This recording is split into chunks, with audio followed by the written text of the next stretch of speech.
up, everyone, and welcome to tonight's Midnight Ranting.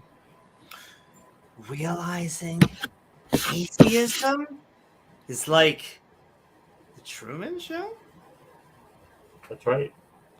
All right, that's right. Tonight we are watching a video called From Atheist to Christian. Realizing atheism is like the Truman Show. Amy, we're not in Queens anymore. It's going to be a crazy ride. From Trinity Radio. So won't you join James W. and myself, Amy Newman, for a good morning. And in case I don't see you, good afternoon, good evening, and good night. Fuck you.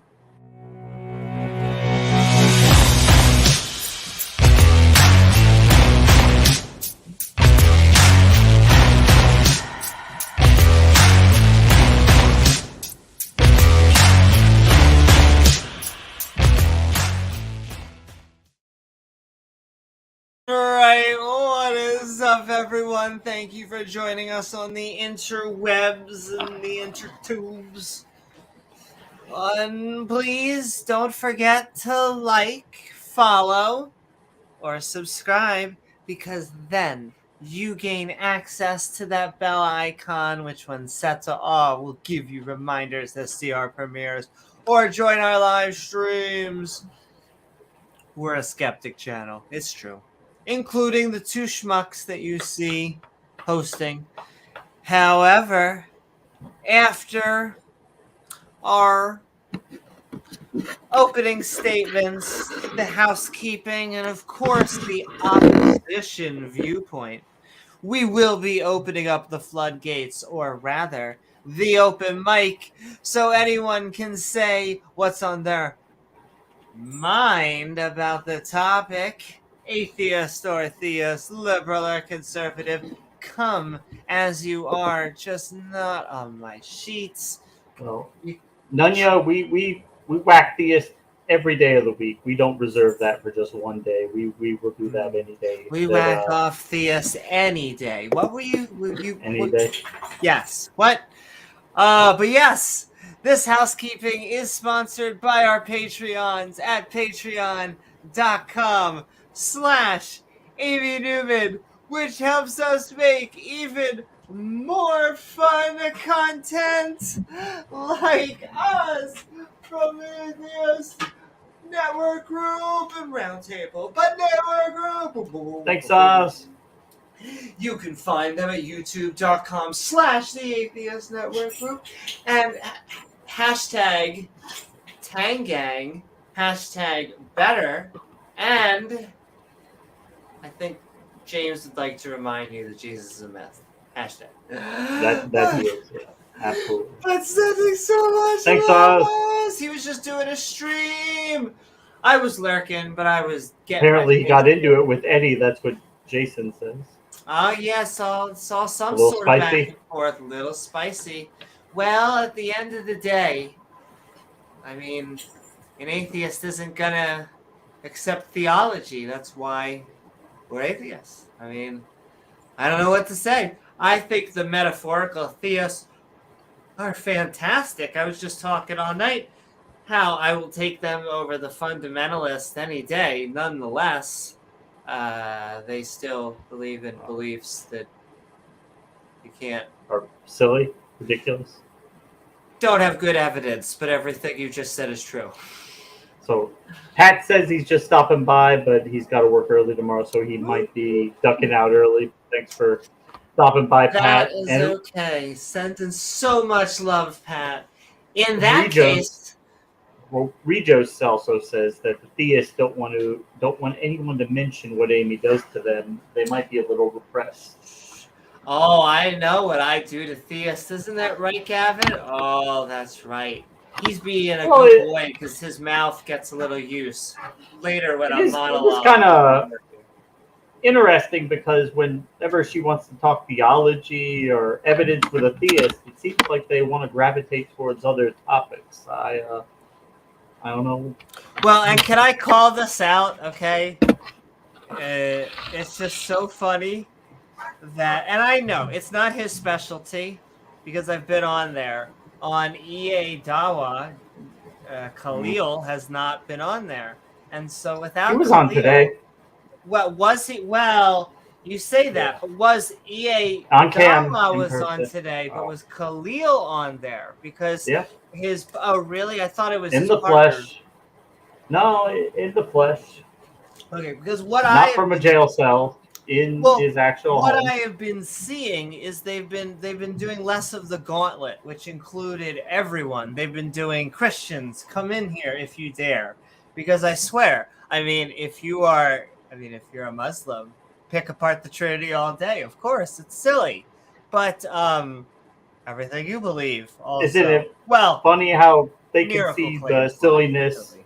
in other religions, but when it comes to their own claims, which are equally as silly, they defend those tooth and nail. They'll fight for those, but Or not bring them up, which is really like I don't think there's any Christian who is worried about maybe the ancient Egyptians had it right. Maybe I'll go to their version of hell if I don't worship Ra and Horus.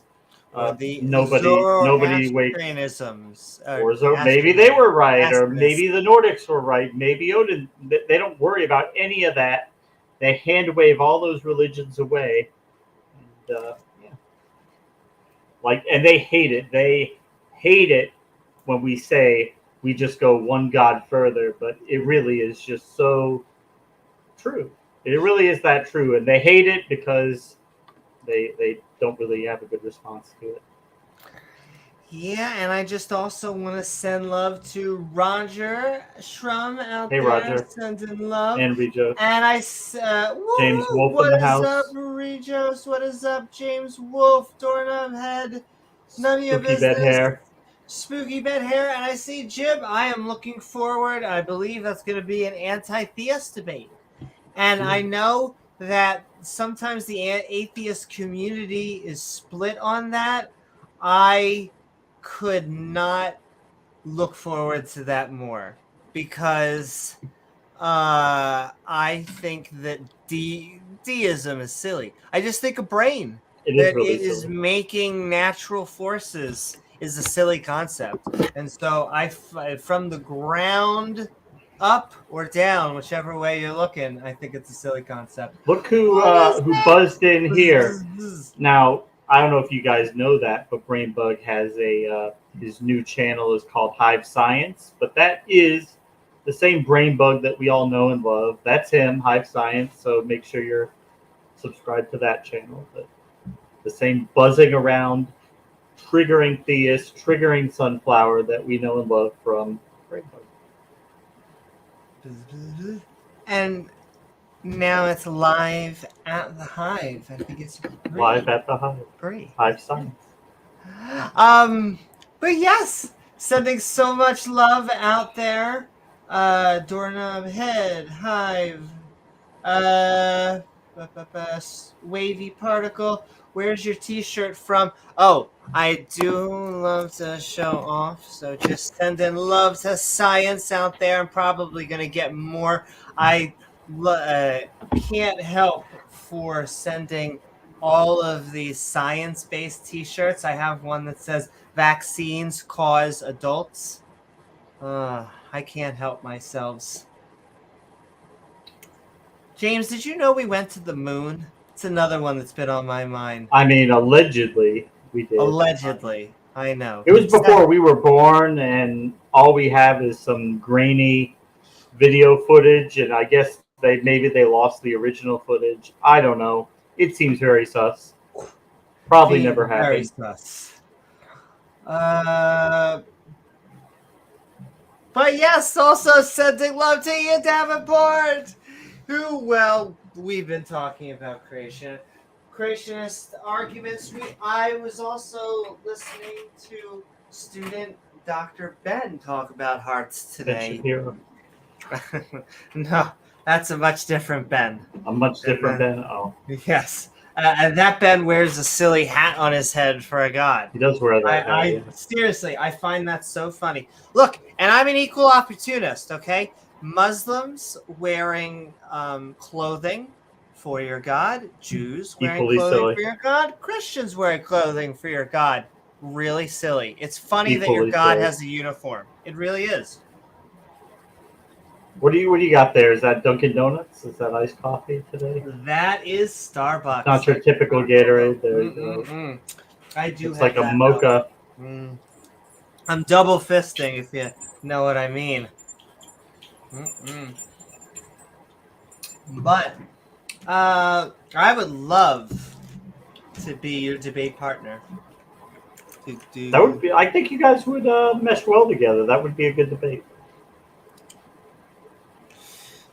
The only thing is, you just have to find two theists willing to run down that gauntlet, and that would be a challenge.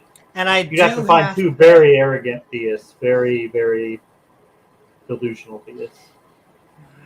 And it's probably going to be about evolution, because that seems to be their Go triggering figure. point. But I do have to send out love. There has been a lot of new. Look at what you guys have done to her. Hi. Yes, I can't help myself. Look, this is the scenario right here that started it all. I mean, right here is the fault. Oh, wait, I'm sorry, what?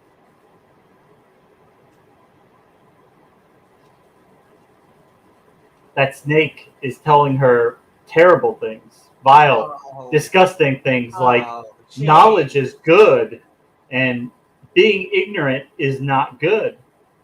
And knowing things might be good.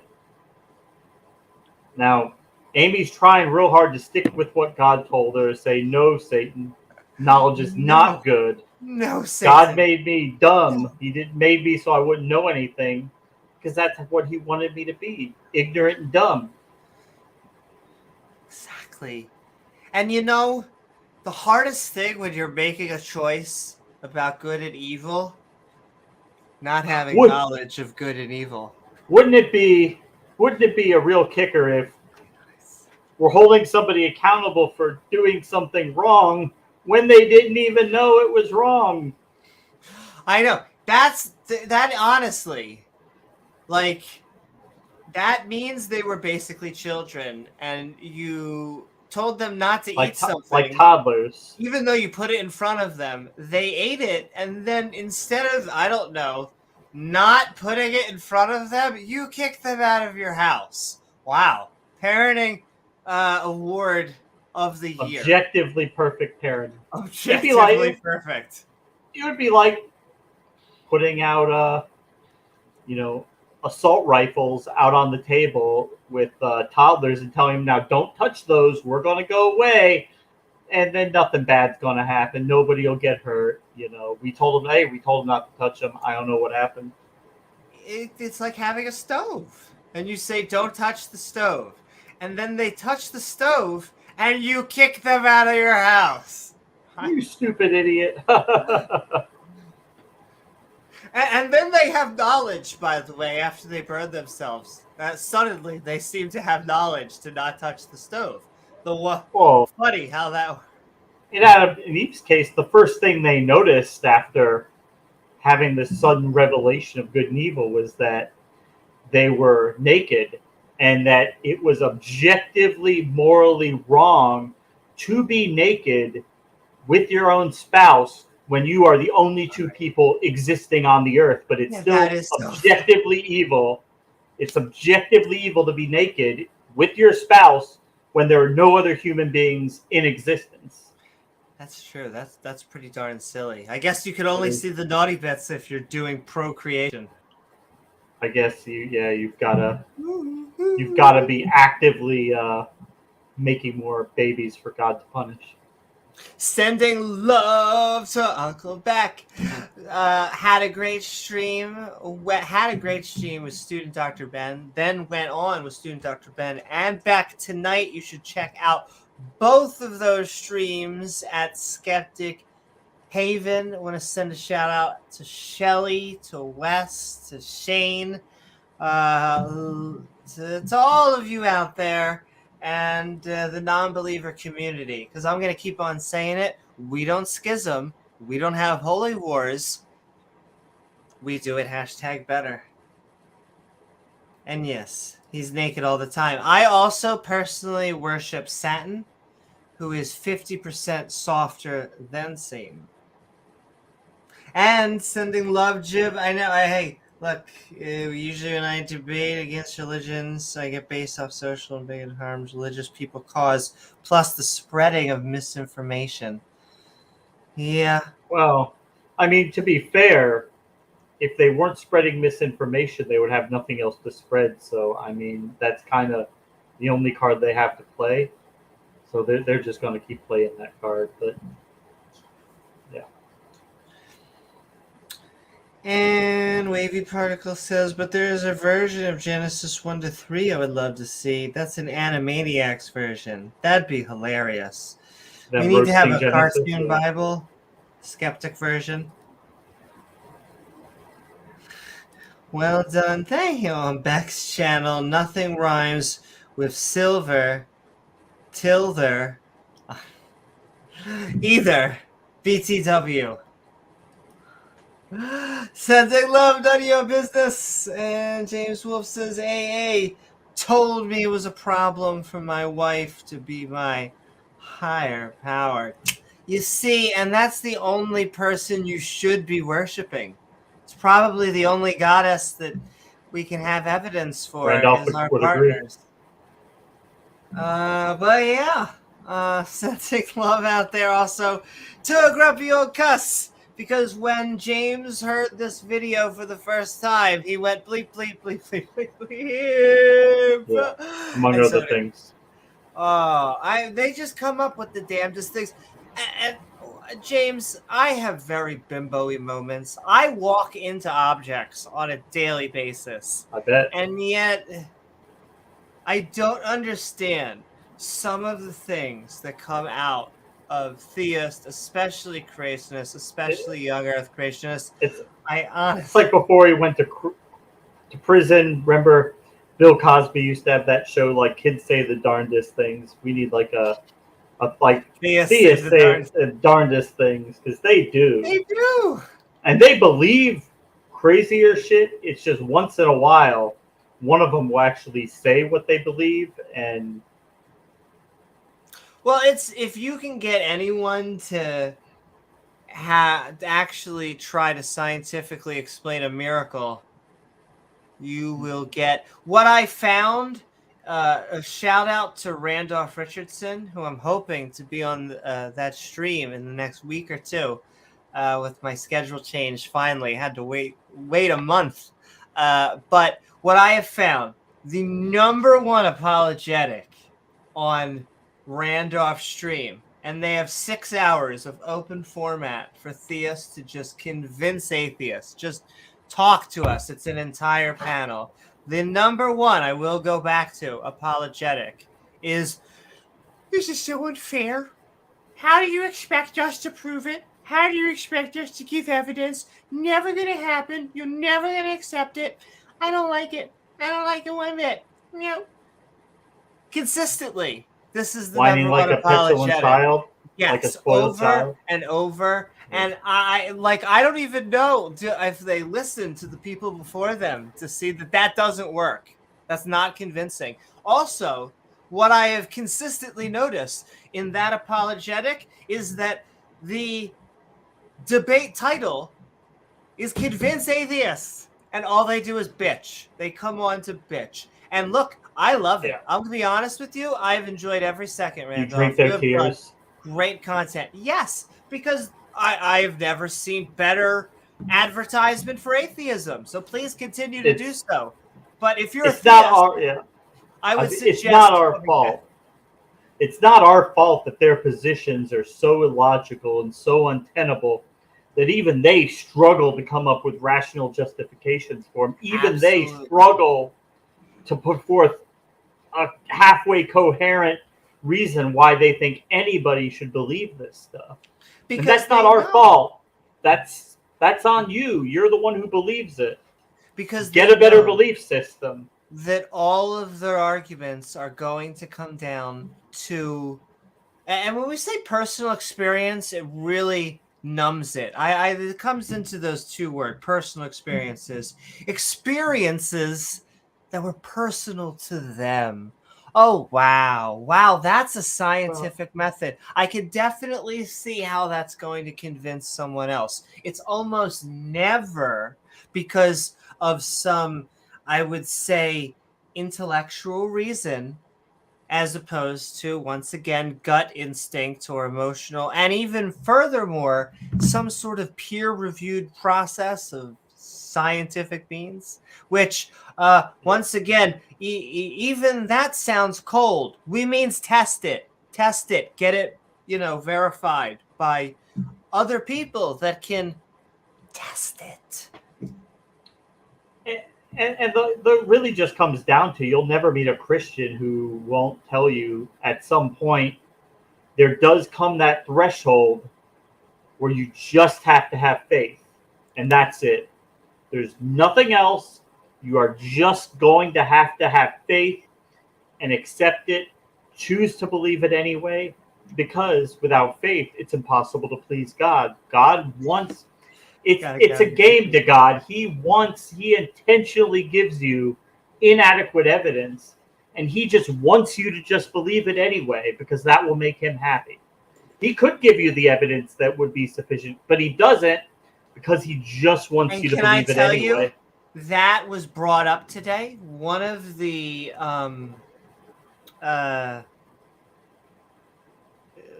Atheist, because I think he took a pot shot. There was a single deist, and at first I was skeptical, and then I saw some of the questions that the Abrahamic religious people took at him, and I'm like, oh no, he's good. I'm glad he was on there, even though I still think he should be on our side of the fence on that.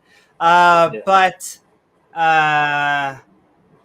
my last thing would just be on that would be, theists, please, especially of the Jado-Christian variety, if you're going to go on a stream with the title that is Convince Atheists, stop your bitching.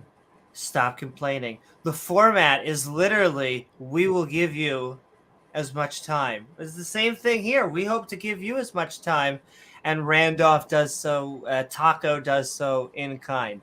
And so bring what convinces you, and if it is valid and sound, testable and verifiable, it will stand the peer review process and argumentation. So bring it. Stop bitching. That's my final PSA. And love the content, Randolph. Woohoo! And all right. Also sending love to Diana Smith. Thank you, Diana. Because that's one thing that the Abrahamic religions do not have a good track record on, which is treating 51% of the other sex, gender out there as, well, it's a little Animal Farm. Everyone's equal. Some of us are more equal than others. Specifically, we need to make sure and write that. Male servants, female servants, male cattle, female cattle. Amy's going to die on that hill that she's declared. That's her. Well, her hill to die on. It is something that shows there are certain aspects. It really does show that it's not only human-made, but it's man-made. It's an overriding theme. I don't go completely feminist. I mean, I'm a feminist in that I try to go for egalitarian values. I think that it should be. I love both genders. I love both sexes. I support everybody. But I will fight the fact you don't have to be go on that much of a limb to. They couldn't own property. They fought to get vote in there, as we'll learn later. They fought against, like in many societies at the time, women were not equal status as citizens. That was unfortunate. Same with even animals. I moving don't mean to go into that.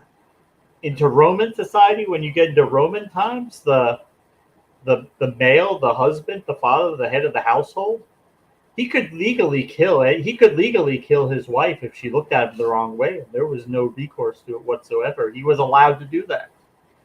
He could kill any of his kids. It was a terrible time.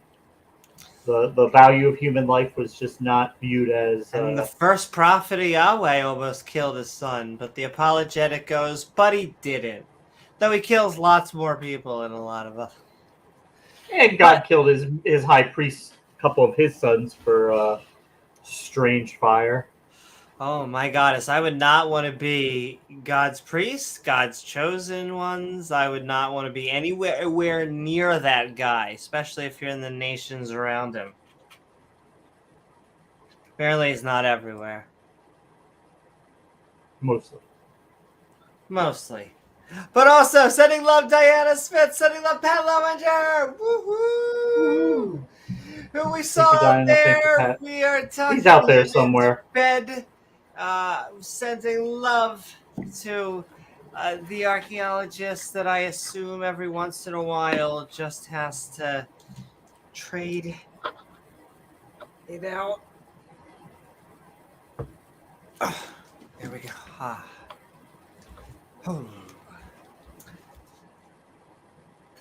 But yes, sending love to Pat, who you can find at youtube.com/BiddyBuddha_, the lovely, the fantastic, the wonderful, where you Great can channel, learn some shit. That's right, and we have also done many awesome Talk Skeptic to Me episodes, like the Bath Fitter way of sacredness, really how sacredness came to be. And by that I mean they kind of conquered or assimilated the old religion and just created stuff on top. Even though, it says very specifically not to cut down and decorate a tree in the Bible. But, I can't imagine any religion that would do that. So, sending love, Pat, and also sending love to Del Pastel, because that is the name of the game tonight. Let me tell you the difference, not to be spoiler alert, but the difference between the title, the movie, the man, and, religion. That's true. Is he got empirical evidence, and we got nothing. Nothing. We get a bunch of bad syllogisms all over the place that I need to scrub out for the next 2 days. Beamsy says Kent Hovind's eldest son is presently disfigured and suffers from a medical condition from when he was a child, as his father refused care as it went against Sky Daddy. Is that true? I have heard that before. I don't know a lot of the details, so it's not something that I... But he does have a son that has an intellectual disability, and it does seem like it has something to do with him not wanting to get treatment for it. I hope it's not, and yet my gut has told me... fit. Well, I mean, religion seems to have this thing where... Oh, but that's my religious view. How dare we do this blood transfusion? That's my religious view. I think your religious view actually has a place to go. Give me 1 second. The doctor has gloves. All right, are we ready to put it somewhere? We ready? It's like when it happens every so often when a theist, typically a Christian fundamentalist child, will have cancer, say, and they say, well, we feel, according to our faith, that we should just pray, and if it's God's will that our child be healed, they will be healed, but it would be improper to do things like chemotherapy, surgery, radiation, because that would be trying to thwart the will of God, because if God wants our child to live, they'll live. if God doesn't want, they'll die. So why would we try to circumnavigate the will of God? Yeah. Why would you ruin God's beautiful plan of killing children? Your 5-year-old son who has cancer that God just decided needs to die. I've been quoting Ricky Gervais a bunch lately. He recently says, people say, God bless you to me, especially when, I have someone who is ill, they're dying from cancer, and I understand, or my nan is dying. I understand that they mean well, and so not worth anything. I just say thank you very much, and they go about their day. And the reason for that is because in one side you have their thoughts and prayers, and over here chemotherapy is being administered to her.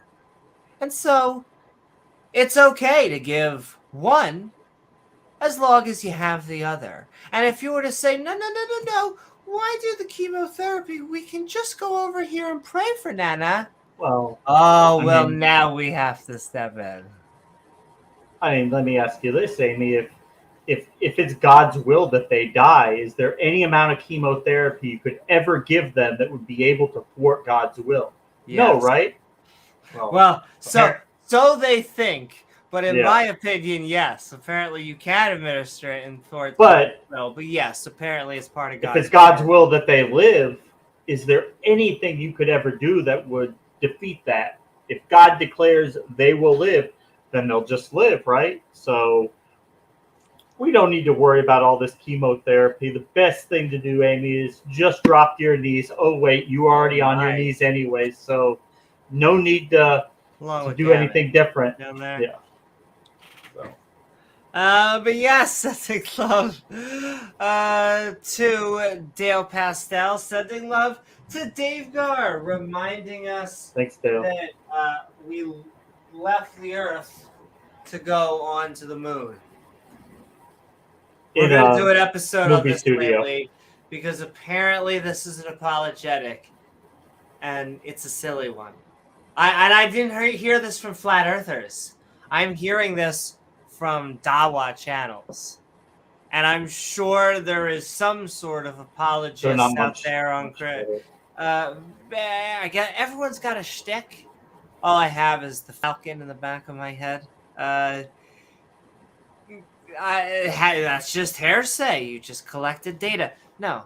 Okay, there are footprints on the moon. Still, because low wind or none, they stay.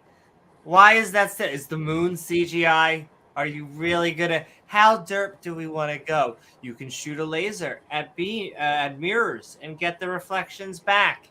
You can look into cases of radiation that they had. I guess that's all fake. It's all faked. Everything's a conspiracy, a massive one. It's all fake. Sending love, Dave Garr. It's all CGI. All CGI.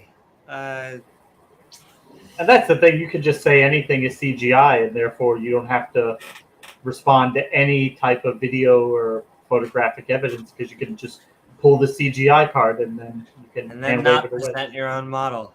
Hey, speaking of which, that kind of sounds like creationists. Very similar. But sending love, Dave Garr, sending love to Scott Duke, reminding us that, they treat animals once again. I'm not going super PETA. I think we should be nice to animals. I think we should treat them with respect because we are animals. And so, maybe don't look down on them. Oh, you comparing me to a monkey? The fake crocodile tears of insult. Do not insult me. Feigned outrage. You calling my grandma a monkey? It's like the war on Christmas. Like you can't say Merry Christmas without getting clobbered and attacked by packs of roaming atheists just ready to beat up anyone who says Merry Christmas. Boom. Of course. It's true. I once saw someone say Merry Christmas and they got tackled that got held down. You will say happy holidays. You will say it. Sure, buddy. I'm not yet, buddy, pal. What? Anyway, sending love to Scott Duke and sending love to Regis. We saw Regis out there sending so He's still out there on the Twitch sphere. And I should put the Twitchosphere.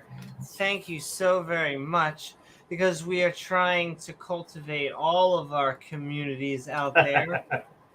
So, what is up? We are looking for active chatters and mods. Doorknob head out there has a question. Mod, all you need to do is be a skeptic and ask me. Doorknob head is asking how we first hooked up, and that was on Modern Day Debate. We paired up to debate the legendary Smoky Saint John Maddox a year and a half ago, October of 2020. That is when was it the first time? I guess the second. When he said you were a Nazi, a self-hating Jew, called we were me Nazis. a self-hating Jew because he said, "Are any of you going to claim that the Jewish stories did not take place? That Moses was not a real person?" Because he was saying, that we're anti-Semitic because we don't believe they're holy books. And I said, they're no more wrong than anybody else. They're just the ones that you guys are defending. And then Amy says, I'll say they are actually more wrong than other things. Yes. I mean, factually, there is more evidence for Jesus and Muhammad than there is for Moses by a long shot. And that, by almost every standard. In fact, and once again, and I've almost, he didn't quite kick me, but he definitely shoved me off. I bring this up to Dawa channels as well, who they're like, oh, you stereotype me. You think we are just like the Christian channels. I'm like, okay, that's cool. Do you believe in Moses? Do you believe in Noah? They're worse in many ways. Well, they all have a shtick. And so, I all find it the same untruth. They all because they're so deist that you only get the silliness if you poke and prod, because no one wants to get out of them. Like the Christians, they don't want to argue about miracles. They want to be presuppositionalists because they're well trained in public. Yeah, they could just ask philosophy 101 questions all day and go, why? They only talk about the miracles with people who already bought into it and believe it anyway. So, yeah. But yes, also, once again, it's growing. This is, we have the famous tail right here. We have everybody in tow. So we have our zebras, and we have our lions, and of course, James's favorite, we have our giraffes. Do we have dinosaurs on there? Did they include the dinosaurs? Dinosaurs don't seem to be in here. I mean, they would have had to take them on the ark, but according to Kent, he probably would have taken babies because they're smaller and they don't take as much space. Oh, exactly. It doesn't say that, but I love that apologetic. As if a baby of like the millions of species would actually make that any better. But yes, sending so much love. Yeah, we found each other on a debate, on Modern Day Debate, sending love. And what happened was we were vibing so good on how bad religion is. We're like, damn, prepping for the debate. Recording this. Yeah, we should be recording. Here we are. And it was born. Everyone needs to come in for the butt touches.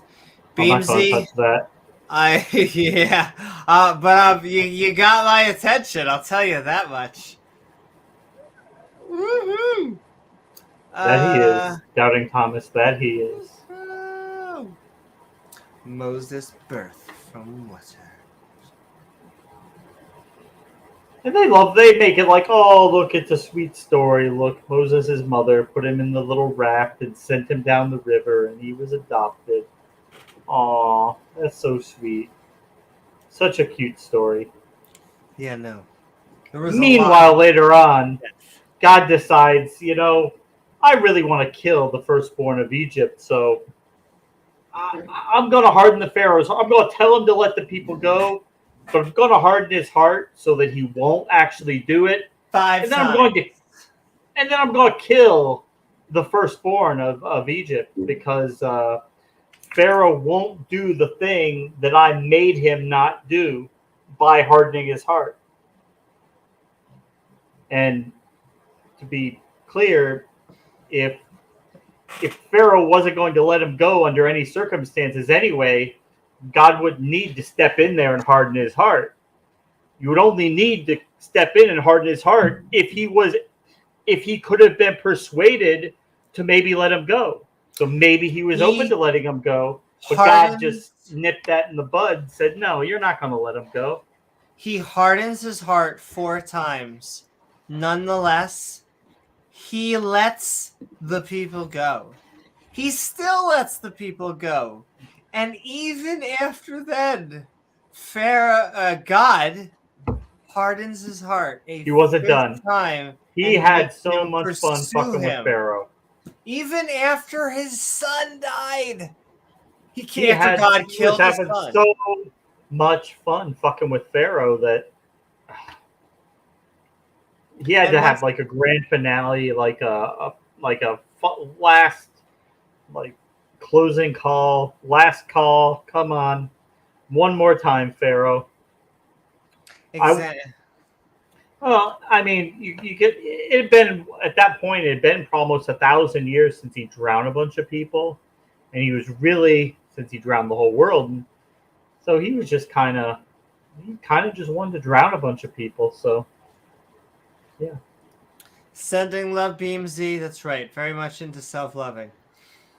Though I'm not sure God is. He seems to be more into raining down terror. And what is up, Sophia? Says, hey, Sophia. Yeah, God definitely doesn't violate a person's will. It's the happy boat. Everyone that's drowning, their free will is having a great time. Yeah, don't mind all the dead bodies floating around and everything like that. Don't give him any mind. Hey. Exactly. The God of love. And also, sending love. Thank you so much, Regis, with our Skeptic Bible study.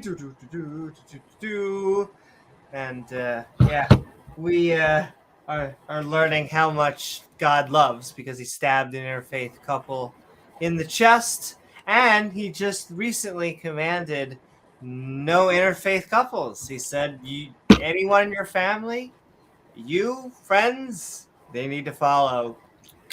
Hey, Amy, remember that time when he killed a guy because he pulled out of a woman at the wrong time? Yeah, it's kind of like that time he killed a guy for picking up sticks. And the reason I love that one is because a lot of times they'll say, well, I mean, that was what the Israelites did. It's not like God commanded it, but in that story, it was directly what God commanded because God came down and told them personally that he shall surely be put to death. So, yeah. No, it makes sense. That's objectively moral and objectively just and perfect justice. I can't think of it any other way. Well, okay, I can, but it only took anyone 10 seconds to, so that, it has that going for it. But also sending so much love, Regis, and sending love to Rachel Holland. The lovely, fabulous, and wonderful Rachel, who reminds us, like we were saying, the Bible is objectively moral. It would never, condone slavery. That's why it stood the test of time, Amy. Exactly. I mean, all these years later, and it's still read and believed. And because once you have a book inspired by God, it has no errors in it. And, I feel like we would never have to have something super civil to end something like slavery. Well, I mean, you couldn't possibly have a scenario where you could have two different groups of people all reading the same book, yet each side takes a completely different viewpoint, and they're all both saying that their beliefs are what the book really says. You would never have that. You would always be able to just open up the book and settle it, and easily be able to find out who's right and who's wrong. And what it seems to be is that the Bible condones slavery. And so while I am happy that the Christian abolitionists, because that's what I normally get is this apologetic, finally decided to ignore their Bible and be decent human beings. Congratulations, I think. But they got there not by showing absolute fidelity to their Bible, but by being willing to engage in mental gymnastics to work around it. The Confederate Constitution quotes but one holy book. Okay? But one. Several times, I believe. Indeed. But thank you so much, Rachel. Sending love. And sending love to Senator Cato, reminding us of the separation of church and state. They do that, Sophia. Yeah, they do. Squabbling over Bible versions and which one is the best version and the most accurate. God can't come down and tell us himselves, herselves, theyselves.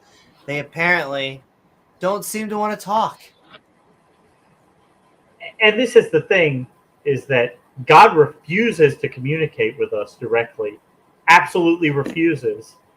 All we have to know what he wants, thinks, desires, wants us to do is in an old book. So under that scenario, he needs to make sure that we have that and that we all know what it means and that it's the right one and it all agrees. But then, of course, you run into the mafia boss argument. Well, yeah, so God's just going to put a fuck ton of versions out there and you've got to pick the right one and believe it, or he'll fuck you up. Or something will happen. Yeah. You have to figure out which is the right one and believe that one, or I'd hate to be you. Hate to be answering to the complaint department, or Randolph calls this my baseball bat of kindness. Perfectly love, agape love. I know. Hashtag loving God. What? Sending love. Senator Cato. Thanks, Senator Cato. And sending love to the queen of production. Sending love to Jenna. Woo-hoo. Thanks, Jenna. Over at youtube.com/the Atheist Network group. I think she is doing podcast on Skeptic Haven, if I'm not mistaken, coming up. And I know that she has done many fantastic, not only productions, but interviews, hostings. She was on tonight with talking about Black Calvinists. I don't know if that was tonight or recently, but I miss Will, just speaking of Calvinism. Sending love to Will out there. Will. It's just so funny watching, like, the two sides, Arminian, right? Arminian versus Calvinism. That battle, because I mean, we at that point as atheists, we just grab. It's a canon battle. We don't have any say. We think you're both wrong because you think a guy came back from the dead. Oh, and that's why, not to go too off, like on a tangent, but like the common phrase that we don't believe in biology. I was just talking about this on sending love back there to Beck and student Dr. Ben, who is probably asleep right now. But you don't accept biology, except for the. I mean, I might think that a guy decomposited for 3 days and then came back to life. I don't think they understand how much 3 days of being dead is. That's a lot. Yeah. 72 hours, like an extended weekend, not a weekend. This is a weekend and Memorial Day. They've been dead. It's kind of, these people don't know irony because they're out there saying that you don't accept biology because of your views on gender. Meanwhile, these are the people saying that usually the entire field of biology is wrong. They don't know what they're talking about because evolution is not true, and the poof model is actually real biology. The poof model. James, have you seen the latest science? So these guys are like the last people who should be talking about biology because these guys are ready to throw the whole thing out and go with a Bronze Age fairy tale. I normally have my beaker. Where are you, beaker? That's okay. Sending love. I see Jib out there says, what's your opinion, rebuttal on theists who use hard solipsism as the whole? How do you know your five senses are real? Question just infuriates me. First, I'll say multiple things.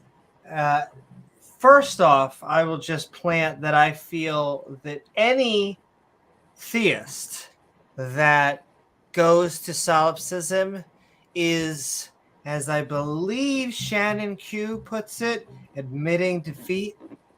Basically say, I just can't prove any of the things that I believe. Why don't we just talk about it's a simulation or some shit? I deal with solipsism. Well, I was just thinking about this. I deal with problems of solipsism personally. And I know that will sound hard or sound weird because you'll be like, why would that ever happen? And because, and this is my TMI for the night, I have epilepsy. And so when I stop taking my pills, I have I sometimes lose consciousness. I sometimes am pulled from not being conscious. And so and the other weird thing, the onset of temporal lobe epilepsy is deja vu. So if we just think about all of the Matrix and all of that stuff, it just bothers me. And yet I think solipsism's unprovable. You can't, unless you can give me a way to actually show me a way out, then that's the thing. I don't know. It's not really useful because it's not falsifiable. And at the end of the day, if that's where you're going to hang your hat on, I mean, you do you. More power to you. If you want to be, if that's where you're going to hang your God beliefs on, fine, do it. Well, if it makes the you happy. problem is they use that as a hammer for something very silly, in that even if this was a fake world, it wouldn't mean that there was a supernatural, a non-physical world. It would mean that there is just a physical world actually at the underpinning. It would just mean that this was simulated or created. But artificial is not supernatural. Supernatural is a PR term.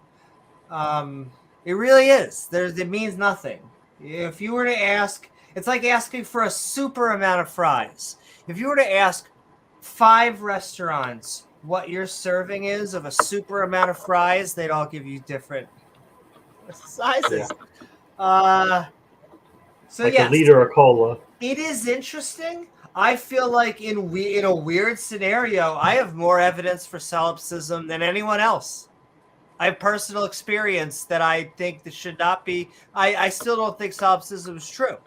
I think that it's driven me a little cuckoo for Cocoa Puffs, and that's made me really want to understand a real medical definition of consciousness. Because let's put away the hypotheticals, because I don't think all of the do neo. What I actually think is happening is that I am losing the mechanism that lets me walk on the macroscopic world as a multicellular organism.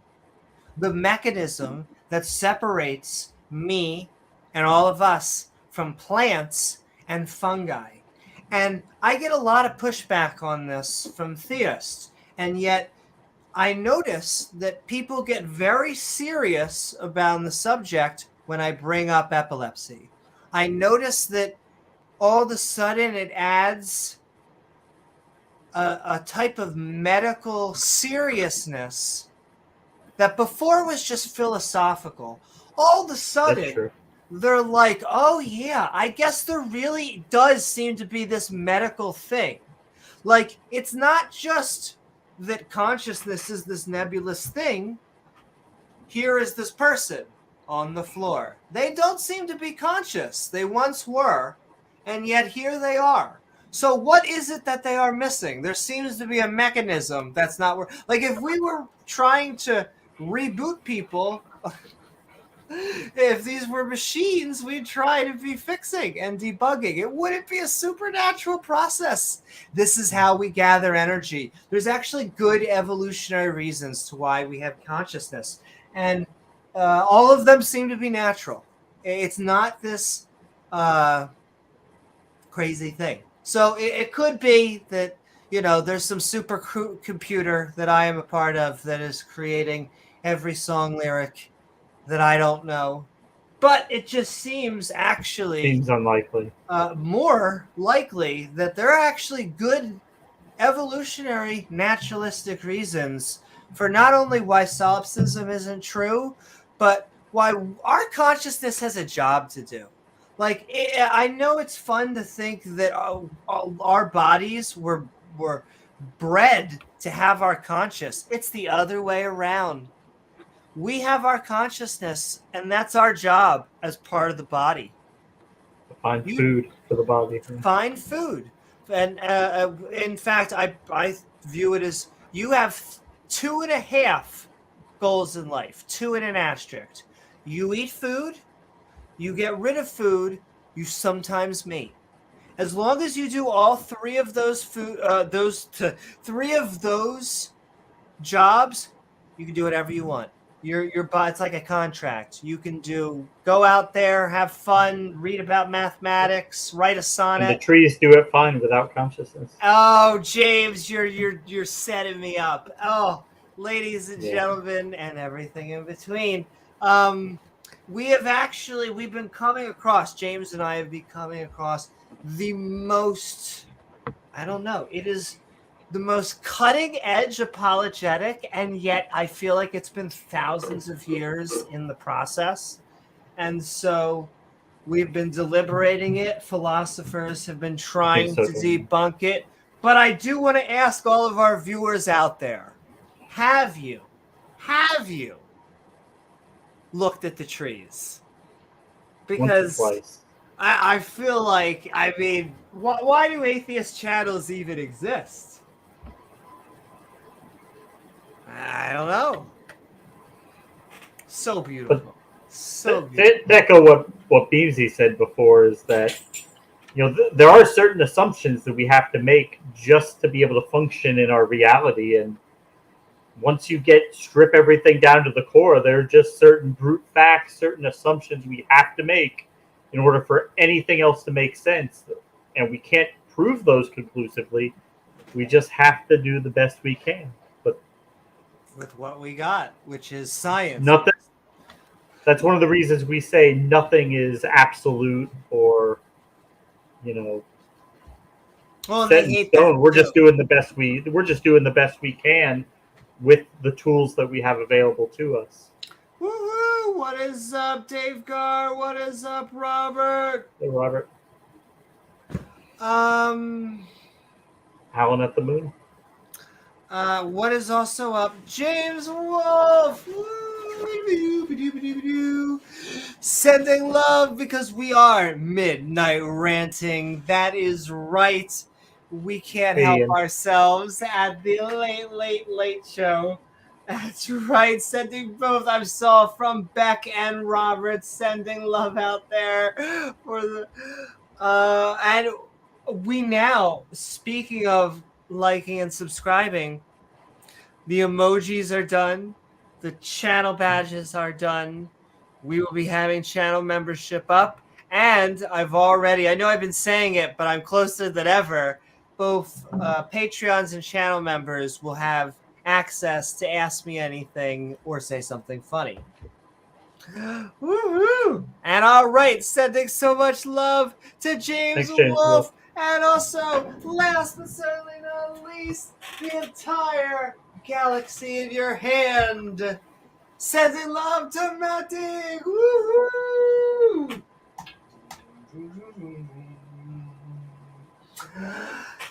Reminding us that creationists can't really explain why. A solar system, a galaxy, a star, anything forms.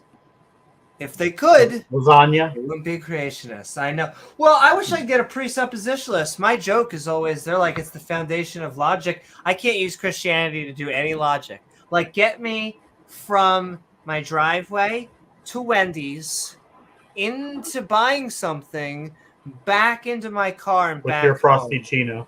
With my Frosty Cheeto, exactly. You can't. Oh, Amy,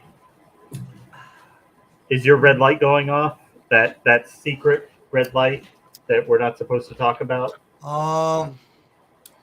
He wasn't supposed to call.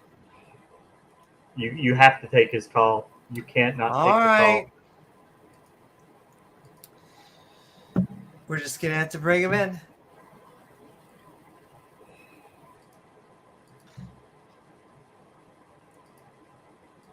And while that's going, I just want to send love to Randolph out there.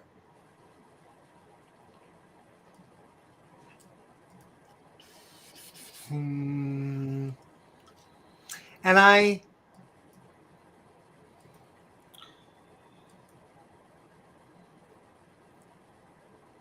also want to send love. Randolph, we were just talking about this earlier. That, well, I was loving the show, was listening, and I want to ask your opinion. Is the number one apologetic that you have gotten so far, and I'm paraphrasing, but this format's so bad. I can't convince you guys anyway. Why are you doing this? This is so... Paraphrasing, of course. But I feel like that's just a common apology. I've loved it so far. It seems you're good at taking them to their knees by just offering them a platform and rope. But give them a nice branch to hang yourself. I mean, I just don't get it. What's up, Kill Doggy? Boom, boom. Came to drop bombs, sending love to the Twitchosphere. That might be Georgian. Oh. Okay. I think we're getting him on the line.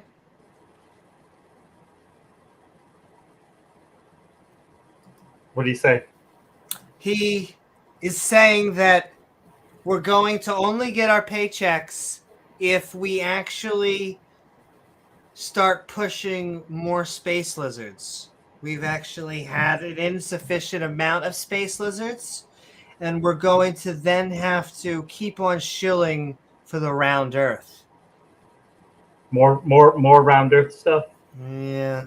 Also, apparently, we need to keep on debunking religion and get all of these fantastic liberal Western policies that have been gaining as religion has been losing ground. Okay, that makes sense. Yeah. Damn. Okay. Are you sure about that, George? Okay. Are we going to be paid in shekels? Israeli shekels. Okay. Yeah. Yes. Yes. It's going to be paid in shekels. Look, just glad to be part of the NASA conspiracy and glad to be part of the shills for Georgie. And all In right. case people here don't know, we take our orders directly from George Soros. It is true. He tells Yes. us what to do streams on, what to say. Pretty much micromanages almost everything. He tells Gizmo what streams we can do. Okay. Which Okay. I'm telling. So he's saying, "Great job, Randolph. George loves everything you do." Oh no. You keep on spreading that atheism. George is a big Normalizing. fan. Big fan. Randolph will be driving a Tesla before you know it. Woo-hoo, sending love to everyone out there. And all right, I think with that, and it was a long, we couldn't help ourselves. We want to thank all of our Patreons, to all of our mods who make the stream so great, the people in chat, and of course, viewers like you. But before we get into the opposition viewpoint, Uh-oh. dun dun dun dun dun.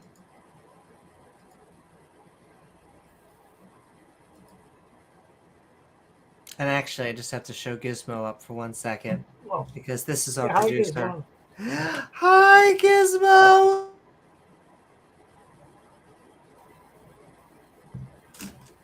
Okay, and you can hear the sound of electrolytes Amy. what plants crave.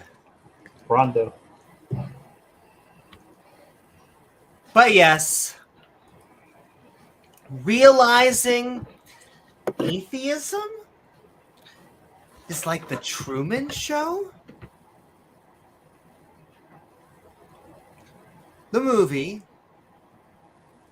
about a man who, from birth, has been on a reality television show. The only person who doesn't know this, of course, is Truman himself. He lives a life without noticing that, well, everything in his life is planned by forces outside of his control. Mainly the director / producer and his crew. Everything seems normal. His wife, his job, his life. However, something falls from the sky. A spotlight that would be used in movies. Thus begins a journey of inner and outer reflection to find out who Truman really is. And here diverges from where theists can offer us anything. You see, a light, say tungsten lamps, which is used in many Hollywood productions, is an empirical object that exists within a physical realm. Funny enough, no such evidence ever comes our way for God, which is what we want as skeptics. Furthermore, Truman's entire life is artificial, which is something we separate from the natural world. Their entire world, or rather his entire world, is an isolated dome with control of every aspect, even the weather. The entire crew there for him. And after experimenting, he realizes the entire city revolves around him. So, how does Truman escape? He does test after test. Empirically. Even as the billboards try to persuade him not to leave. And the storms seem to be getting worse the further he goes. Yet, after enough perseverance, he breaks free. The version of God, the showrunner, says that there is no more truth in the artificial world than the natural one. And Truman disagrees. Leaving his prison, conquering his fears, to be with the one he truly loves. So, realizing atheism is like the Truman Show? Well, if only theists could provide empirical evidence. Truman was able to escape because he found data that was touchable and testable. He then verified his results by conducting more experiments. After much peer review, he was able to confirm his hypothesis. Science, bitches. Thank you. And all right, James, I can't even believe that we are asking this, but before we get to the opposite view, James, we are Midnight Ranting on realizing atheism is like the Truman Show? Yeah, hey. So I'm always out there looking for interesting content, looking for fun things for us to review, and I came across this one, so I knew Amy wouldn't be able to resist it because the title says it all. But let's get to it, and I'm sure Ralph will find a new channel to subscribe to and Christians to support, so you can thank us later. And all right, with that, woo doo doo doo doo.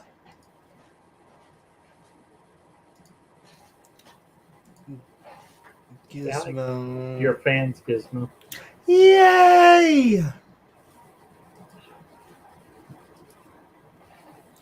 With that, we will begin the ranting, in which we'll be looking into the opposing viewpoint from our own on From Atheist to Christian, realizing atheism is like the Truman Show from Trinity Radio.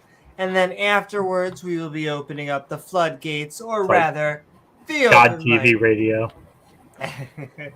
But during the show, don't forget to tag James W. and myself at Amy Newman in chat. This helps us see your comments, questions, and one-liners so we can show them up on screen. So with that, let's have a realization of a good time. Welcome to the show. I'm so glad you're here. I'm Braxton Hunter, and this is Trinity Radio. And today we're going to be talking about people who found a more comprehensive understanding of reality and moved from atheism to Christianity. Whew. Today we're going to be looking at a number of conversion stories from people who were atheist and raised atheist, who, because of intellectual and not emotional And reasons, raised or not entirely atheists. emotional reasons, became Christians, and some from very prestigious universities. And on top of that, we're also going to take a look at a discussion between N.T. Wright and Tom Holland, who is an agnostic writer and historian, as Damn, they I thought it was going to be discuss Spider-Man. some things related to the New Testament and the nature of the Messiah and Paul, the Apostle Paul, on the road to Damascus. Why? Because what we're really going to be talking about overwhelmingly is how Christianity is a more comprehensive worldview that makes the best sense of the nature of reality, and much better sense than any worldview that includes atheism or a sense of naturalism. Totally. Oh yeah, definitely. No, when you're killing a guy for a human sacrifice, how can you not make any more sense? Especially if the sacrifice is of himself to himself to serve as a loophole to get around rules that he himself created.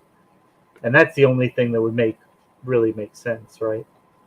Now you're getting it. You're starting to see how much sense this makes. It's intuitive. For films is the film Logical, plausible, Truman probable. Show. I don't know if you've ever seen the Truman Show, but here's a man who lives basically in a television studio that is as big as a few neighborhoods, at least. There's a dome, and the sky is there, and there's a sun and a moon that come up, and he's got a wife, but the wife is an actress. And in fact, everyone that he encounters is either an actor, an actress, or some kind of a stunt person.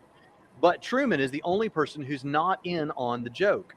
In fact, the world watches him every night because it's a television program, and it's one of the most popular shows in the world, in the world of the movie. And so he has this microcosm of his world, and he has his view of that world. He has his own world view. And for the most part, this has been fine during his life. Once again, artificially constructed, still within the natural world. Find out as the movie unfolds that there were certain things that were a bit awkward throughout his life growing up, but I agree. Hoax was pulled off pretty successfully.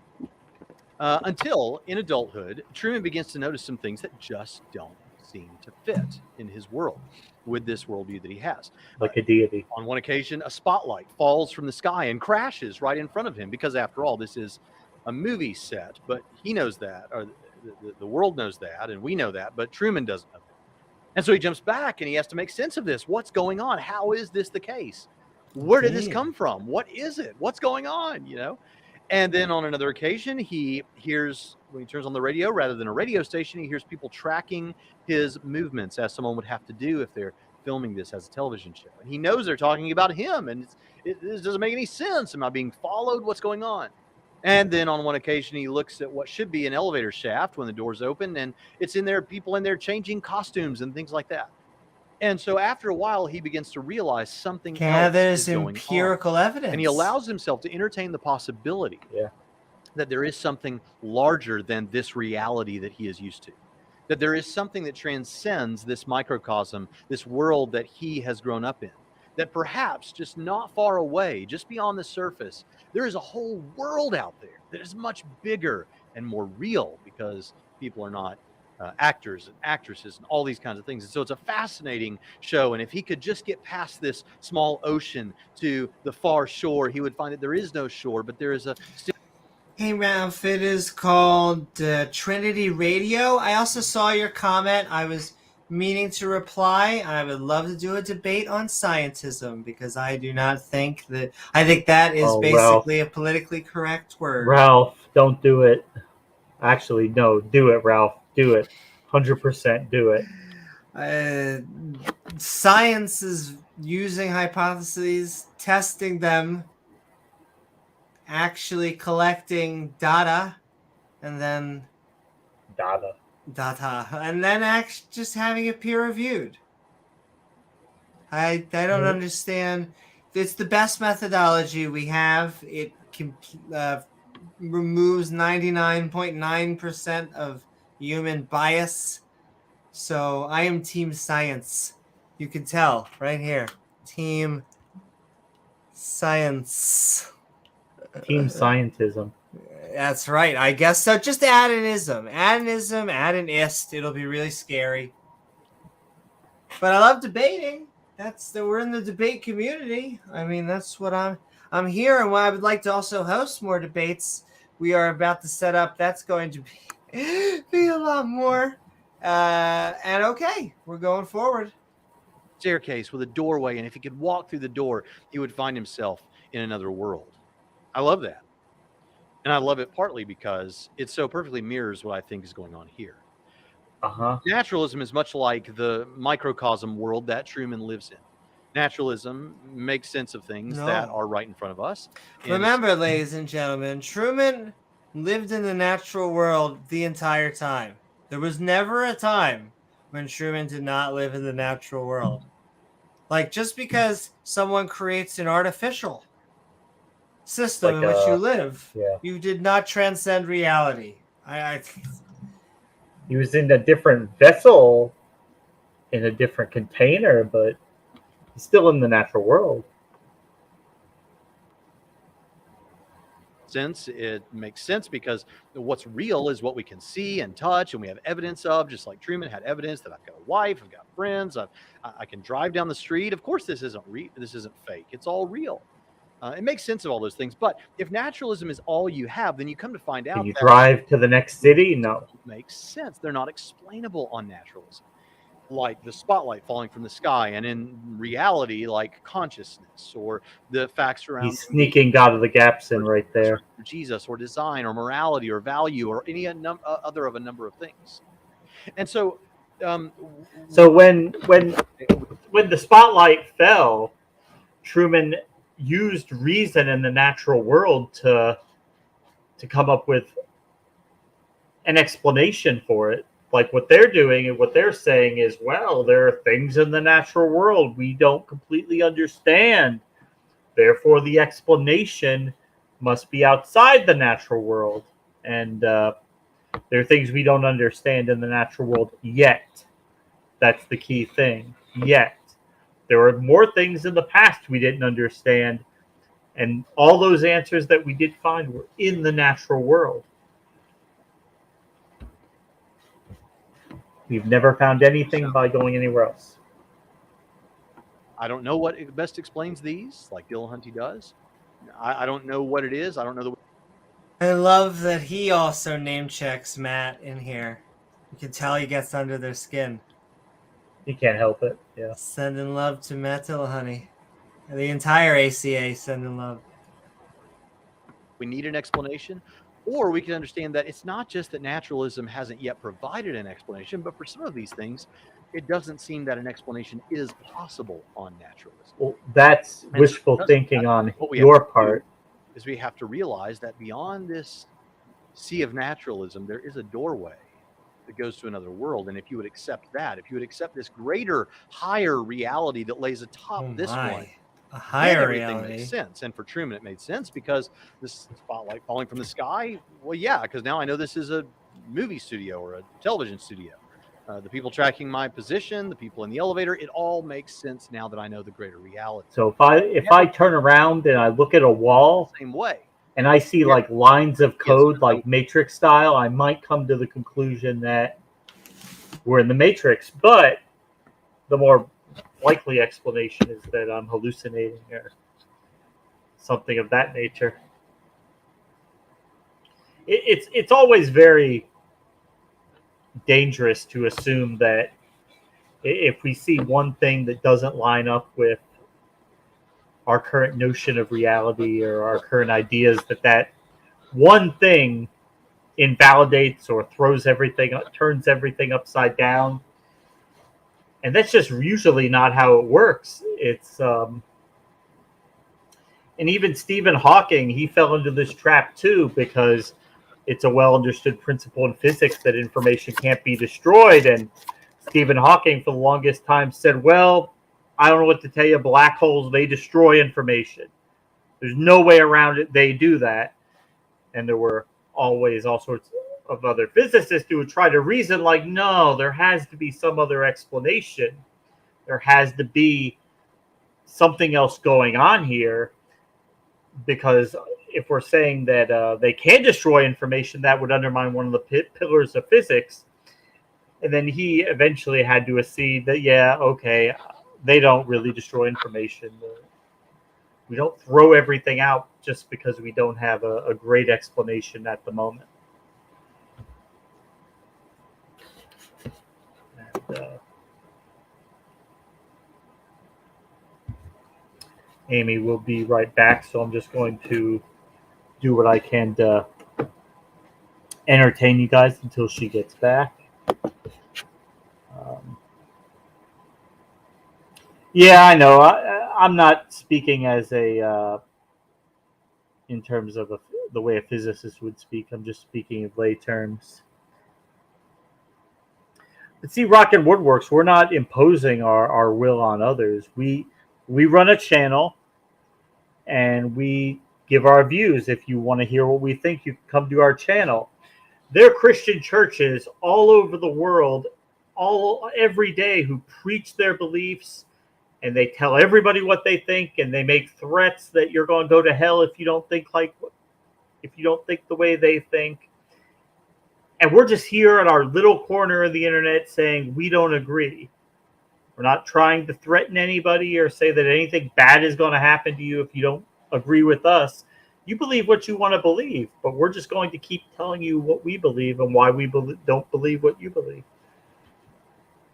Yep, we are not going door to door trying to convert people. We're not busting church doors down on Sunday and telling everybody they're deluded and they're in a relationship with an imaginary friend. We're not doing anything like that.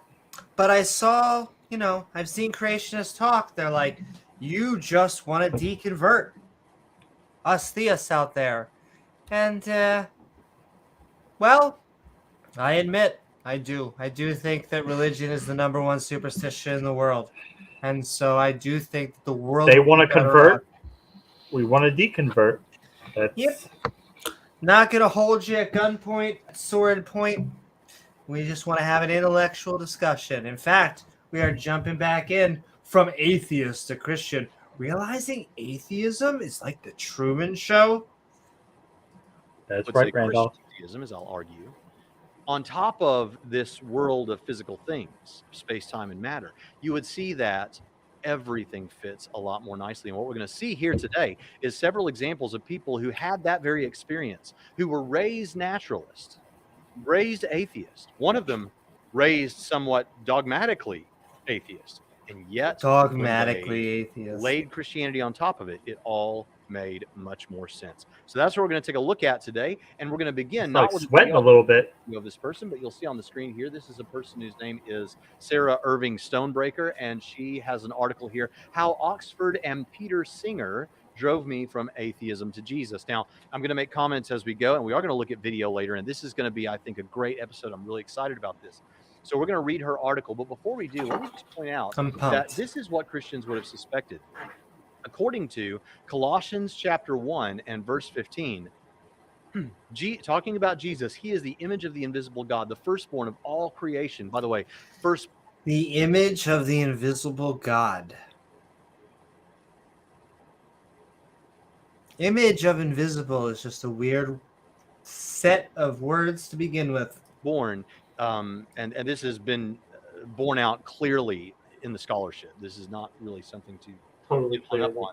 Firstborn can mean just preeminent. That's why we talk about the preeminence of Jesus. The firstborn of all creation, for by him all things were created in heaven and on earth, visible and invisible, whether thrones or dominions or rulers or authorities, all things were created through him and for him. And he is before all things, and in him all By the people, hold of the together. people, And he is and the for the of the people. church. He is the beginning, the firstborn from the dead, and everything he might be preeminent. For in him Of the all the dead. fullness of God was pleased to dwell, and through him to reconcile to himself all things, whether on earth or in heaven, making peace I by mean, the he blood could of just be reading like the Cat in the Hat. But he's also, once again, to himself. When he could just... I don't understand why sinning exists. Is it? Are we still talking about Applegate? Is that why they're sinning? Well, I guess that's the start of it. That's where man acquired that sin nature, that where we constantly want to do bad things.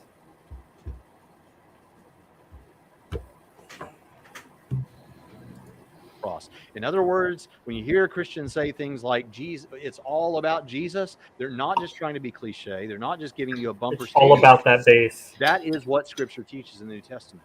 What's the predictive power? We should find then, if that's true, if all things were created by him and for him, and he sustains all things, then if we plug in a Christian worldview, it should be the case. The prediction is things should sink into place rather nicely. That's what we're going to see. And again, And they don't. in here with Sarah Irving Stonebreaker and her testimony of what happened Ball to her. Now, breaker. listen to her background. I grew up in Australia in a loving secular home and arrived at Sydney University as a critic of religion. I didn't need faith to ground my identity or my values. I knew from the age of 8 that I wanted to study history at Cambridge and become a historian. My identity lay in academic achievement, and my secular humanism was based on self-evident truths. As an undergrad, I won the University Medal and a Commonwealth Scholarship to undertake my PhD in history at King's College, Cambridge. King's is known for its secular ideology, and my perception of Christianity fitted well with the views of my fellow students. Christians were anti intellectual and self righteous. One of the things that you're going to see as we move forward is with each one of these individuals raised atheist, you're going to find that they had a She wrong was, in fact, understanding of Christianity and what Christianity was. And I realize that for some of you out there, you're going to say, well, yeah, but I was raised in it. I know what they weren't raised in it. I was raised. Well, so go ahead, Amy. Well, no, she was in fact part of the atheist inner circle. Not everyone is. You have to throw a baby into a volcano yearly.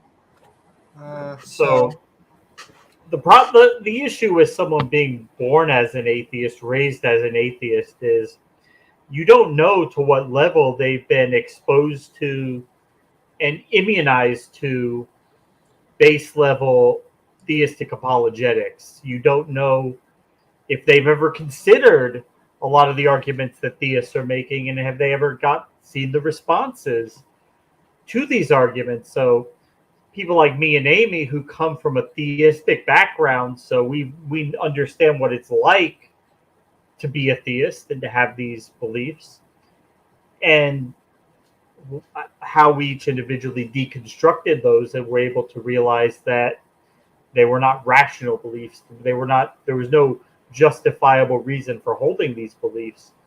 But just because someone is raised an atheist doesn't mean that they've ever been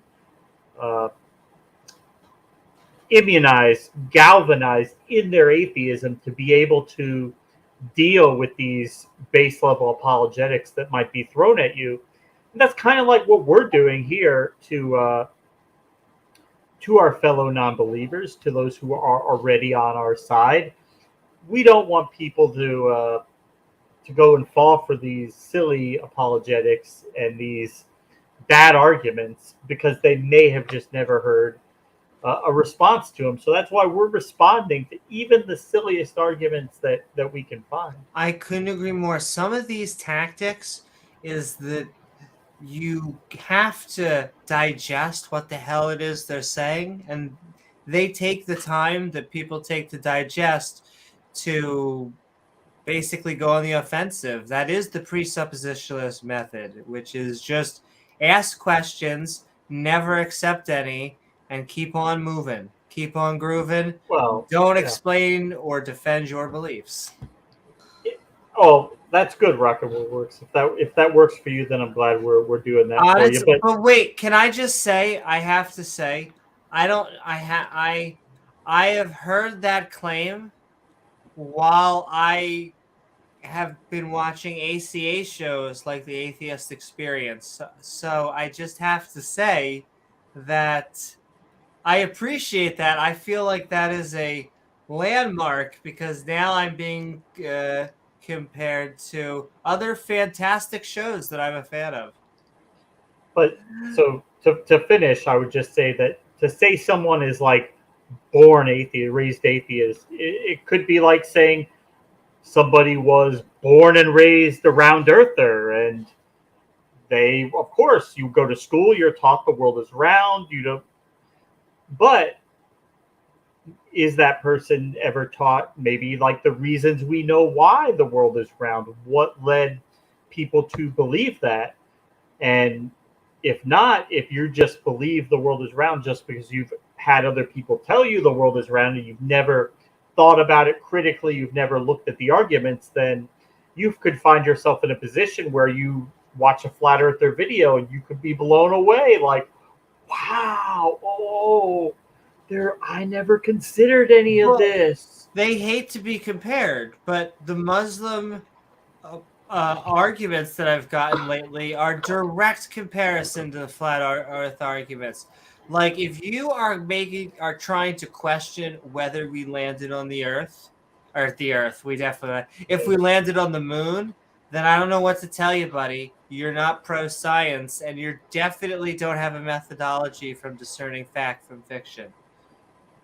So everybody who becomes a flat earther was probably nominally a globe earther at one point, and they became a flat earther for bad reasons through manipulations or misunderstandings of the science or just outright deception. It's Well, yeah, what I so find very specifically is they tend to have a conspiratory mindset. It's that they will say, how dare you trust data from someone else? Did you do it? Did you do it? You're just so trusting the experts in the field. Yeah. Yeah.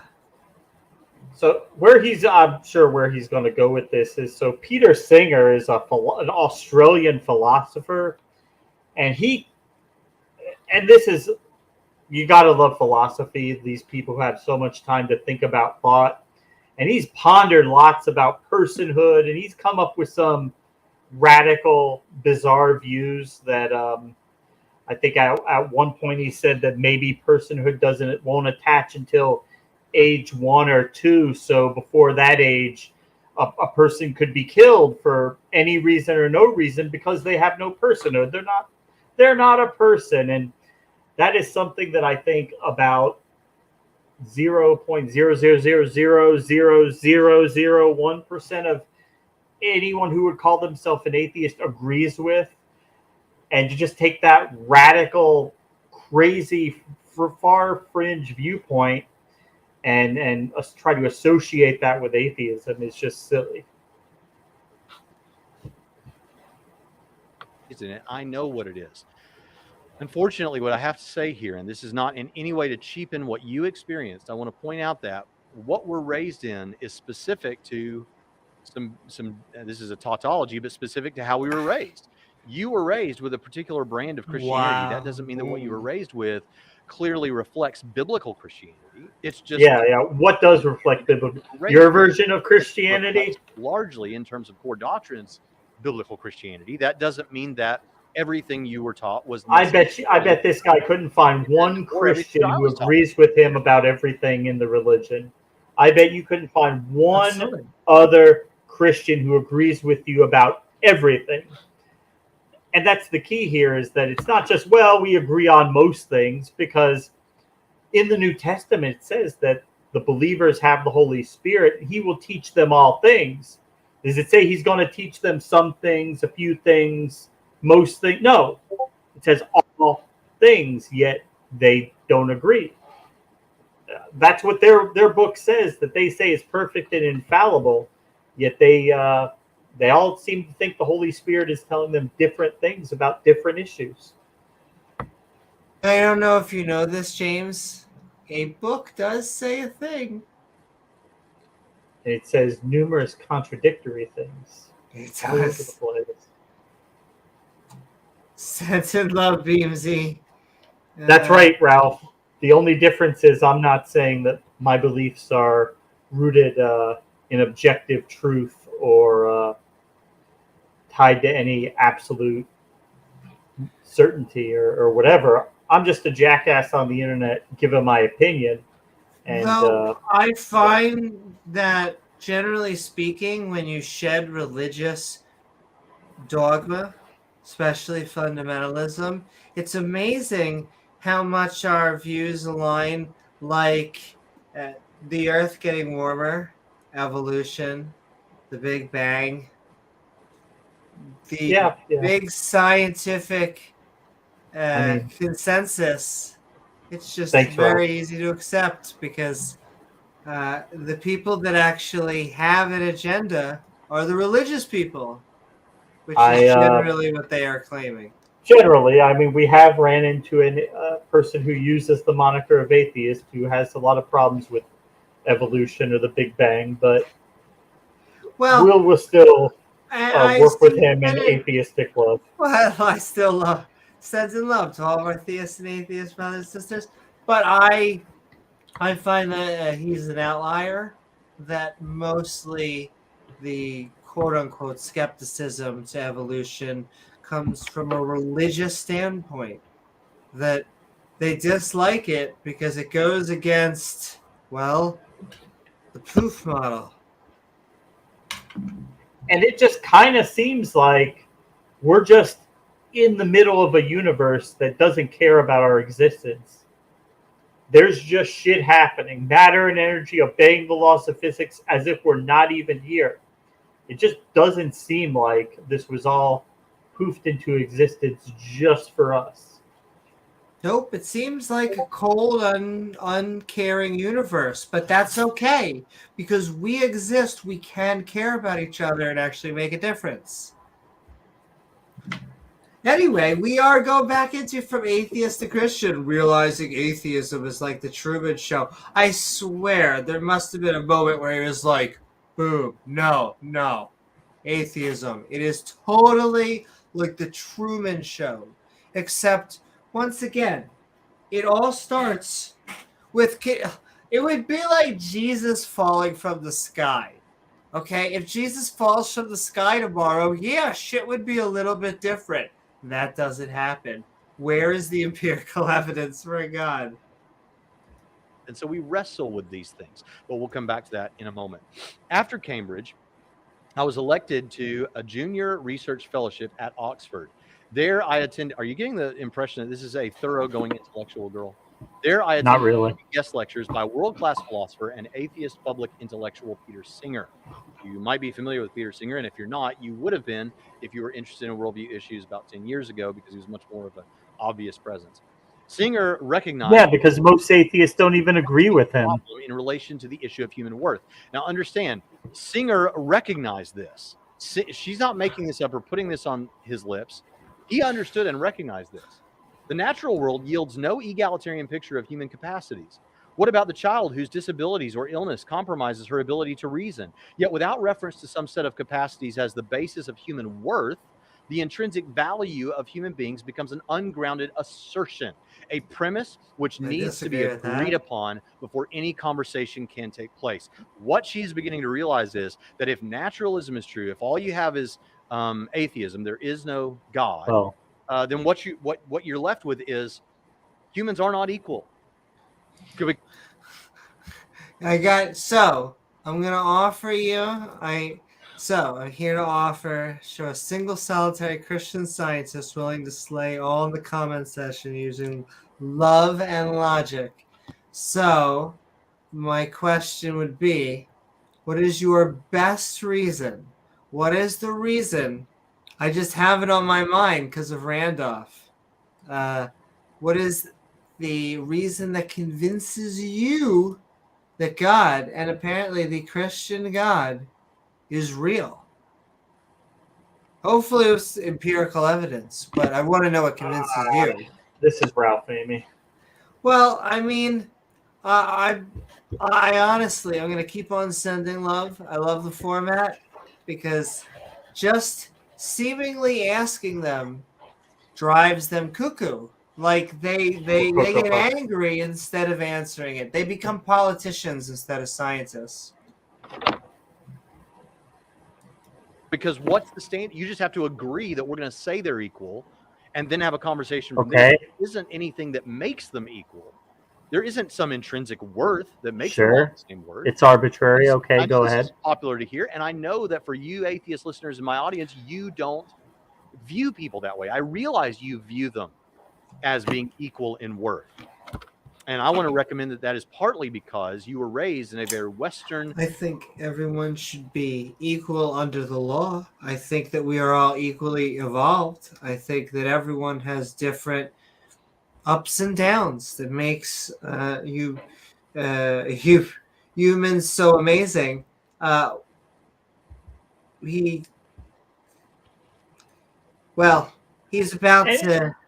No. And here's the thing, even with religion, they're only equal under God or in terms of the religion. Like when the slave master and the slave owner went to church, they like took off their slave hat and owner hat, and they were both sinners worshiping a God, hoping not to be sent to hell. But then as soon as they step outside the church, get back to work or I'll kill you. It goes back to not being equal again.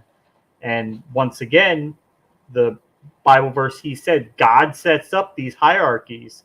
God sets up the way shit is. Jesus made it that way. So if you're owned by somebody, that's the way Jesus wanted it. This is what I mean, though. I reject reason as the primary epistemological instrument. If you're wondering what the fancy jargon is, the main tool for how we know something to describe God. It's an atheist precept. Okay.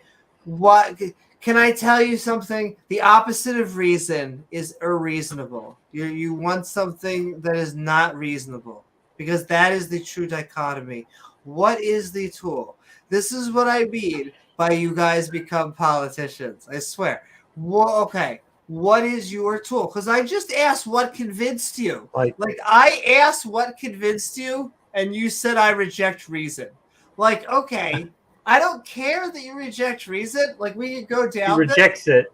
But I asked you why you think that Jesus is Lord and Savior, and I get this instead. And this is why he rejects it because he can't get to God with it. Reason. So you don't have to be, and it's not political. I get political correctness from religious people all the time. I got this in a debate with Maddox, sending love to Maddox. I asked him why he believed. He gave me a very complicated answer about something completely different, and you have to bring them back. So we can talk about that, but I still want to know what convinces you. Why do you believe? Why were you originally convinced? What took you over from an atheist to a theist? Or if you were a theist, then what is the most convincing reason? What is the linchpin by which you know that what variable? I don't know what better way to say it. You're a computer scientist. What is the variable that has changed you? So the only thing I've ever gotten from Ralph before is that it's completely arbitrary. He just chooses to believe because he chooses to believe, and that's it. That's it. He chooses to believe because he chooses to just believe it. And if that's true, and that's not a straw man, that is the silliest presupposition. That's why presuppositionalists are so silly to me. You can't get me a burger at Wendy's. You can't get me anything. I don't understand that. Okay, sending love also to Pasta. Sending his love out there. We're jumping back in. And I love you, Ralph. I love all my theist brothers and sisters. I see Rock and Woodworks. I still love you. Sending love. We're jumping back in. Christianized society. And even if you weren't, you have taken on Christianized principles as going to be borne out throughout this. And surely when we get to the Tom Holland and N.T. Wright discussion, this is just the history of the world. There is nothing intrinsic to people that makes them worth something or worth equal in value for sure. if there is no what God. matters is the relationships that we have with each other. Yeah, you have to find meaning. You have to find importance and hope. But all of those things are possible. Don't need a God. Don't need a God. If a person doesn't have as she's saying, if they have disabilities, physical That's what she disabilities, said. and they can't work, then they're less useful to they can't contribute to humanity like we want them to. No. I'm sorry, but that is not what a naturalistic view says. In fact, when it comes to actually helping people, the number one solution tends to be science. But generally speaking, we don't look at someone in a wheelchair and go, wow, you're in a wheelchair. What can you offer? I don't know. Maybe they're an artist. Maybe they write songs or write a book or do a million other things. Like Stephen Hawking. Exactly. Maybe they understand black holes or that they're Do radiating. physics. Yeah. Or if they have less cognitive capacities, if they are mentally disabled or something, then they would be less valuable and worth less to the society.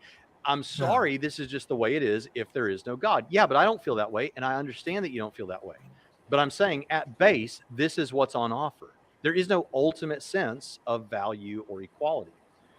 So she says, I remember leaving Singer's lecture with a strange intellectual vertigo. I was committed to believing that universal human value was more than just a well-meaning conceit of liberalism.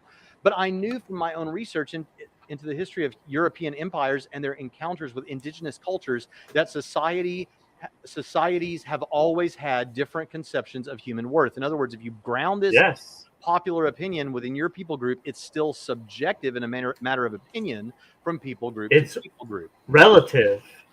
Yes, that's true. I would say it's situational. But none of that matters to whether a God exists. This is why the asinine suggestion of cultural relativism doesn't work, because it would mean that it works. Certain cultures who abuse women, for example, or have certain other unpopular the Abrahamic religions are wrong, or there you go. Or whatever else. You would have to say it's right for them, though it's not right for us, which is absurd, frankly. And no, I would say we can,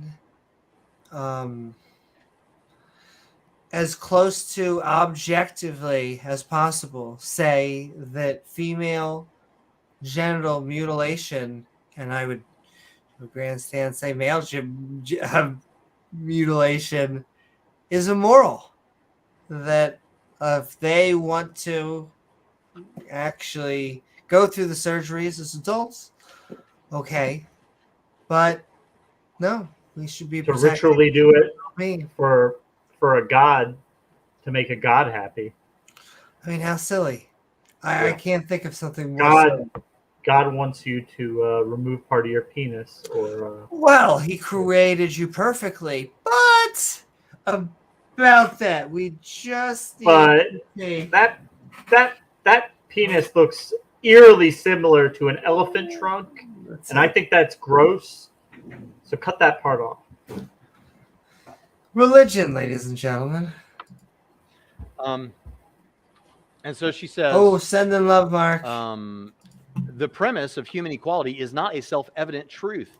It is profoundly historically contingent. I began to realize that the implications of my atheism were incompatible with almost every value I held dear. You've never heard of moral relativism? One afternoon, I noticed that my usual desk in the college library was in the front of the theology. I want to understand how Christianity makes moral sense.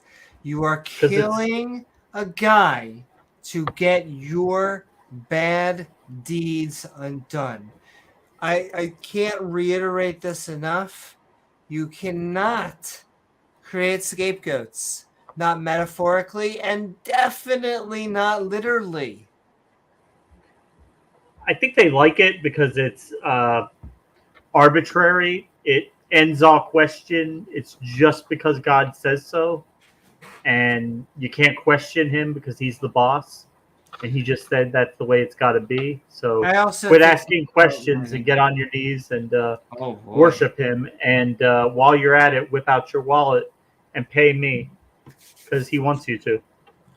Exactly. God's passing the collection plate around An awkward for the invisible product.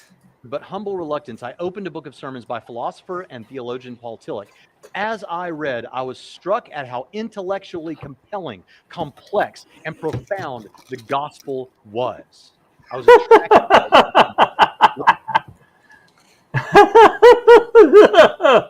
Is this somebody who is and this is what I mean, someone who is an atheist who's never even like looked at the gospel, never critically examine what it says. And while there are nice things in there, it's not all bad. There are good tidbits and nuggets of truth and wisdom in there.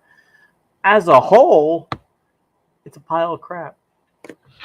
And someone brought up, I think probably in the comment section after the debate, how much they just love the word complex.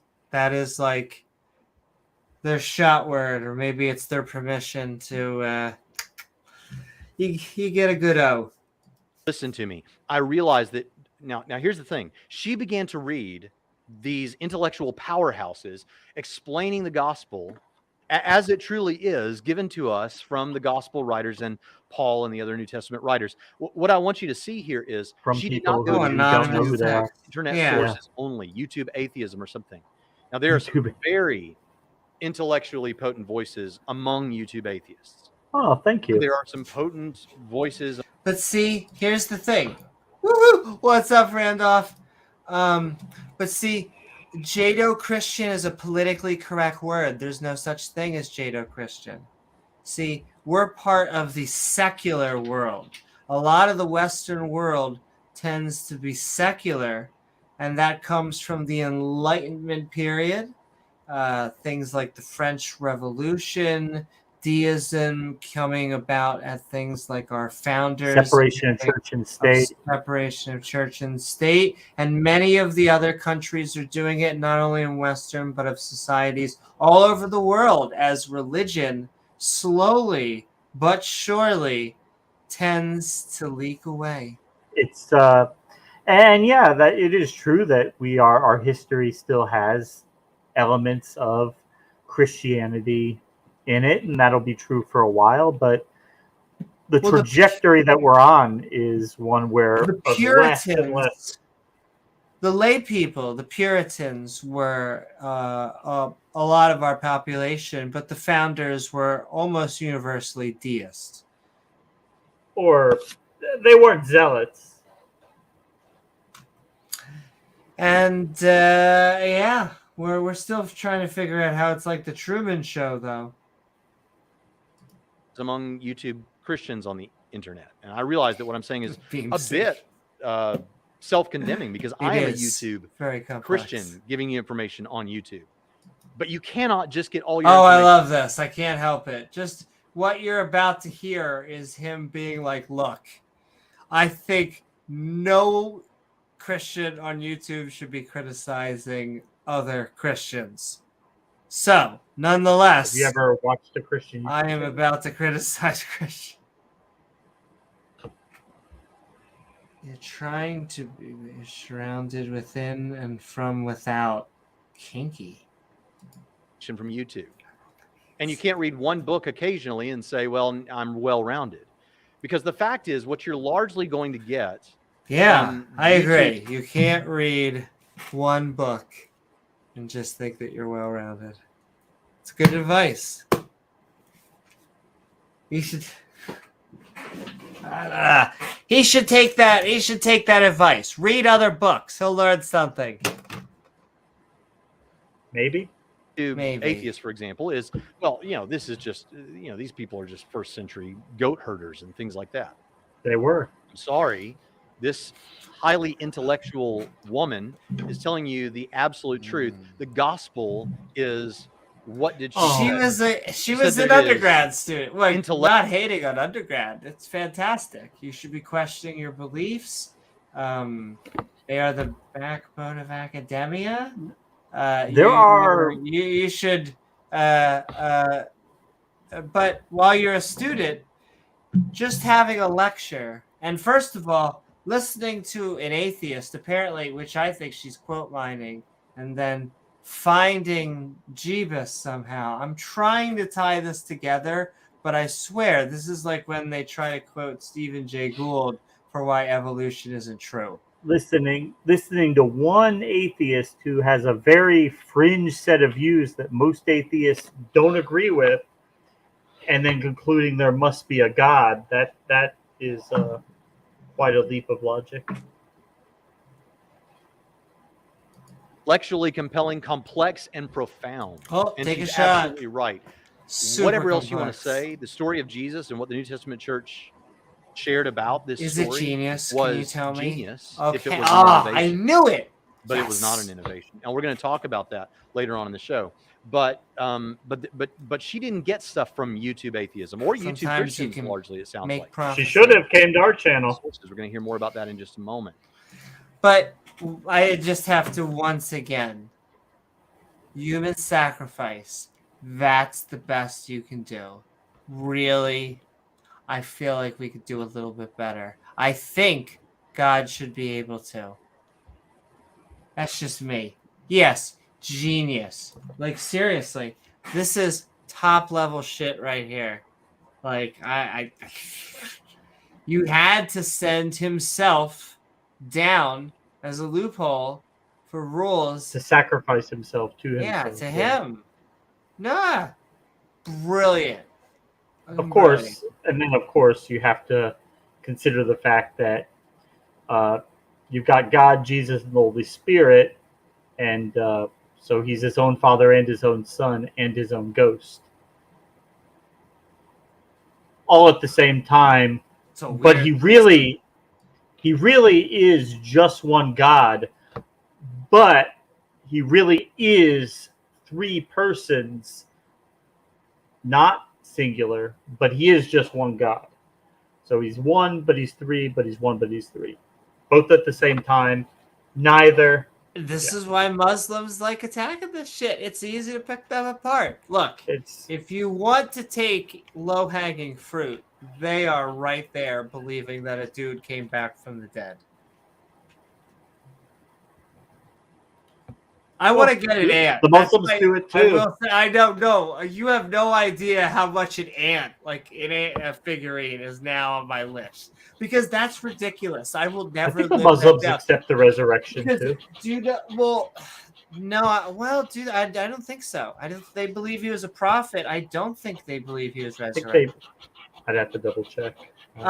But I am never. I think what they also rely on is that most people in the West don't read the Bible, but most people in the West, even more so, don't read the Quran. And oh my lordy, I just had to read 3 chapters reading of the Quran, and I was like, "What am I reading? How is this any more logical?" And I get asked all the time. They're like, "Give me one contradiction." I'm like, "What? We could. How do you breathe outside of Earth? Let's go towards that one." No. Oh, no. Magic. If you believe in magic. And that's the thing. If you're willing to invoke magic, then you can believe anything you want, right? Exactly. If you're willing to go that far. Look, if you believe in the poof model, and they always say that, well, I mean, couldn't God do that? Yes, God could do whatever he wants, because that's the definition of God, is that he could do whatever he wants. Thank you for the tautology, which they love tautologies. We have to fight over the laws of logic. Yes, we know everything is what it is. Sir, it's 199. 199 is what it is. Yes, we get it. Excuse me, sir. Excuse me. You'll not rush me. I'm the man of God. Yeah, and I feel bad. I will say, and I almost feel bad responding to Rock and Woodworks. Ralph has tough skin. He loves us, but it's basically the comics rule of thumb is anyone who has the mic has the advantage. So I always feel bad when I go after people in chat. Nonetheless, I can't help it. So, I mean, some of the stuff, I just want to know if you are a theist, what convinces you? Which God? And I know they hate that question. Unless you're a deist or a pantheist, then you love explaining that. Yeah. And any other one, funny enough, anyone that's not the Abrahamic God, when you ask them that question, they love explaining that. But the Abrahamic God, when you ask which God, what do you mean which God? Which God? What do you mean? Which God do you think I'm talking about? Which We're God? not talking about that. Which God's in control of this country right now? Okay, calm down.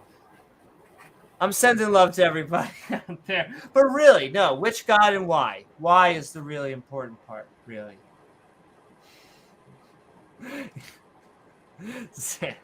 Yes. Most likely. Dun, dun, dun, dun, dun, dun.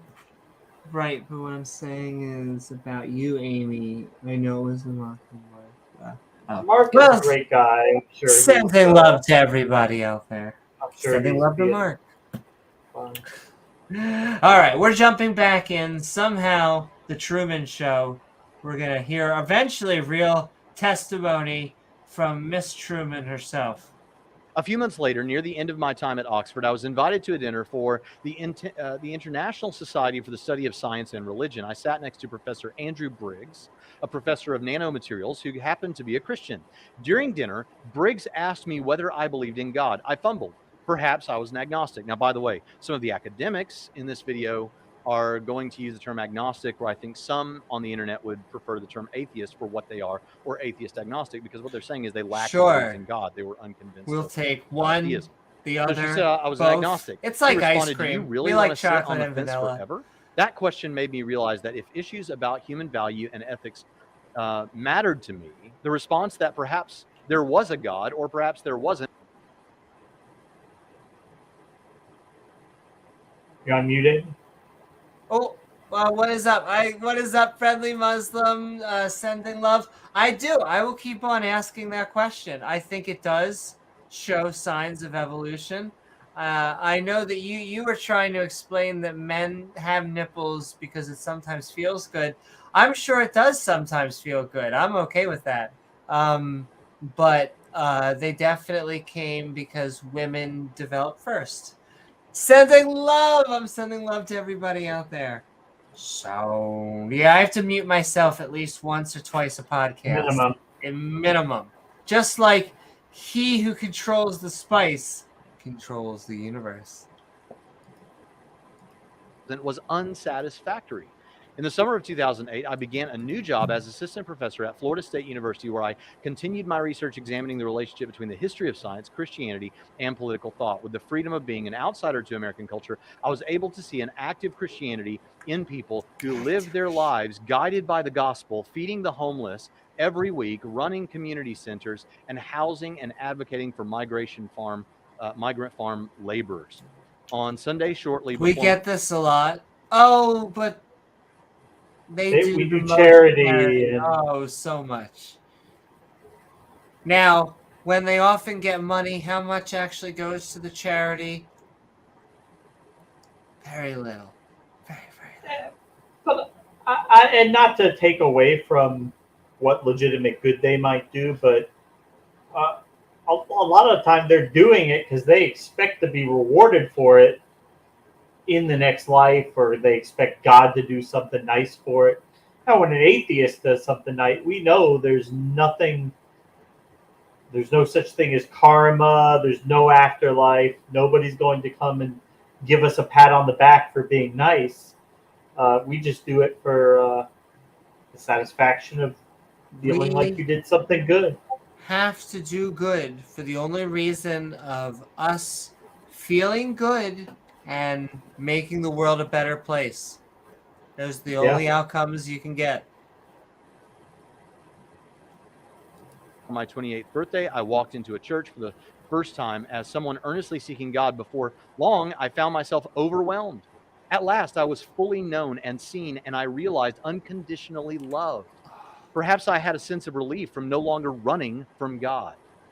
A friend gave me C.S. Lewis' Mere Christianity, and one night, after a couple of months of attending church, I knelt in my closet in my apartment and asked Jesus to save me and to become the Lord of my life. what had happened to her. The Lord of my life. Not creepy. Not creepy at all. I submit to you that she recognized about human value and equality, specifically with her. She recognized that the naturalism, the microcosm of the Truman Show, seemed to make sense to this point in her life. She could see things, she could touch things. Of course, things were, as they were given to us by our what? senses. This empiricism of sorts worked with the world around her that she could perceive and measure. But the moment that she backed off and realized, wait a minute, a spotlight has fallen from the sky and landed in front of me, and that doesn't work. And her spotlight was the value and equality of humans that she recognized. And you might say, well, that's an emotional. It is. That's not the same thing. I value equality. That is not the same thing. You cannot light a room with equality. You cannot plug it into a circuit and charge your phone. And I think most of us believe in equality, at least to some agree. notion or another. The thing is, what like I would say is that's what I believe, but it's not objective. It's just my belief. And if you were operating under that, it has to be absolutely objective, then I mean, you're going to be able to fall prey to these silly belief systems like religion. Thing. It is emotionally powerful, but it comes from a deeply intellectual question of what is this? What is the nature of humanity? Are we equal? Do we have values? If so, in what is it grounded? Is it subjective or objective? From whence does it come? Values. These are all very intellectual questions, though prompted by an innate and intrinsic awareness that seems morally wrong, right? And so she saw that if I would, for a moment, consider what these... And I agree. We have altruism, fairness, respect. We have different moral metrics that we could use. I also think that you could say that equality is a social construct, and I could say, trying to, like I said, treat everyone equal under the law. I still reiterate that we are all equally evolved. Like there is no more evolved than the other. To say that some of us run faster and some of us type faster and some of us, I don't know, you should just make up things. Yeah. Some of us put on our shirt faster. Like, you could make up these arbitrary things. Evolution only has so much to work with, so it can't make a super give you where you're going to have one person perfect at everything. But everybody has different strengths and weaknesses and abilities. Exactly. And there is only one species. I will reiterate that too. And so, yes, humans are different. We should value our differences. But that being said, we don't also need to be tribal just because someone is faster and someone's better at playing a video game. Someone's better at writing a movie script. Someone is better at... No one is objectively superior. Architecture. Or a better human. I don't think you can say that anyone is objectively superior. One group is superior to another, objectively at least. I don't think you could do that. But even though you could say that the value that we like, the value of human life is arbitrary and it's subjective. Well, so what? At some level, like the serial killer, he may not value human life, and you could say, well, what makes your value of life objectively superior to him? And it doesn't matter. We will still impose our values on him, whether he agrees with it. He doesn't have to agree with it, but we will still pay people to go out and stop him from hurting other people, and they will prevent him from acting out his viewpoint. And if he doesn't like it, well, he can stew about it, but it doesn't matter.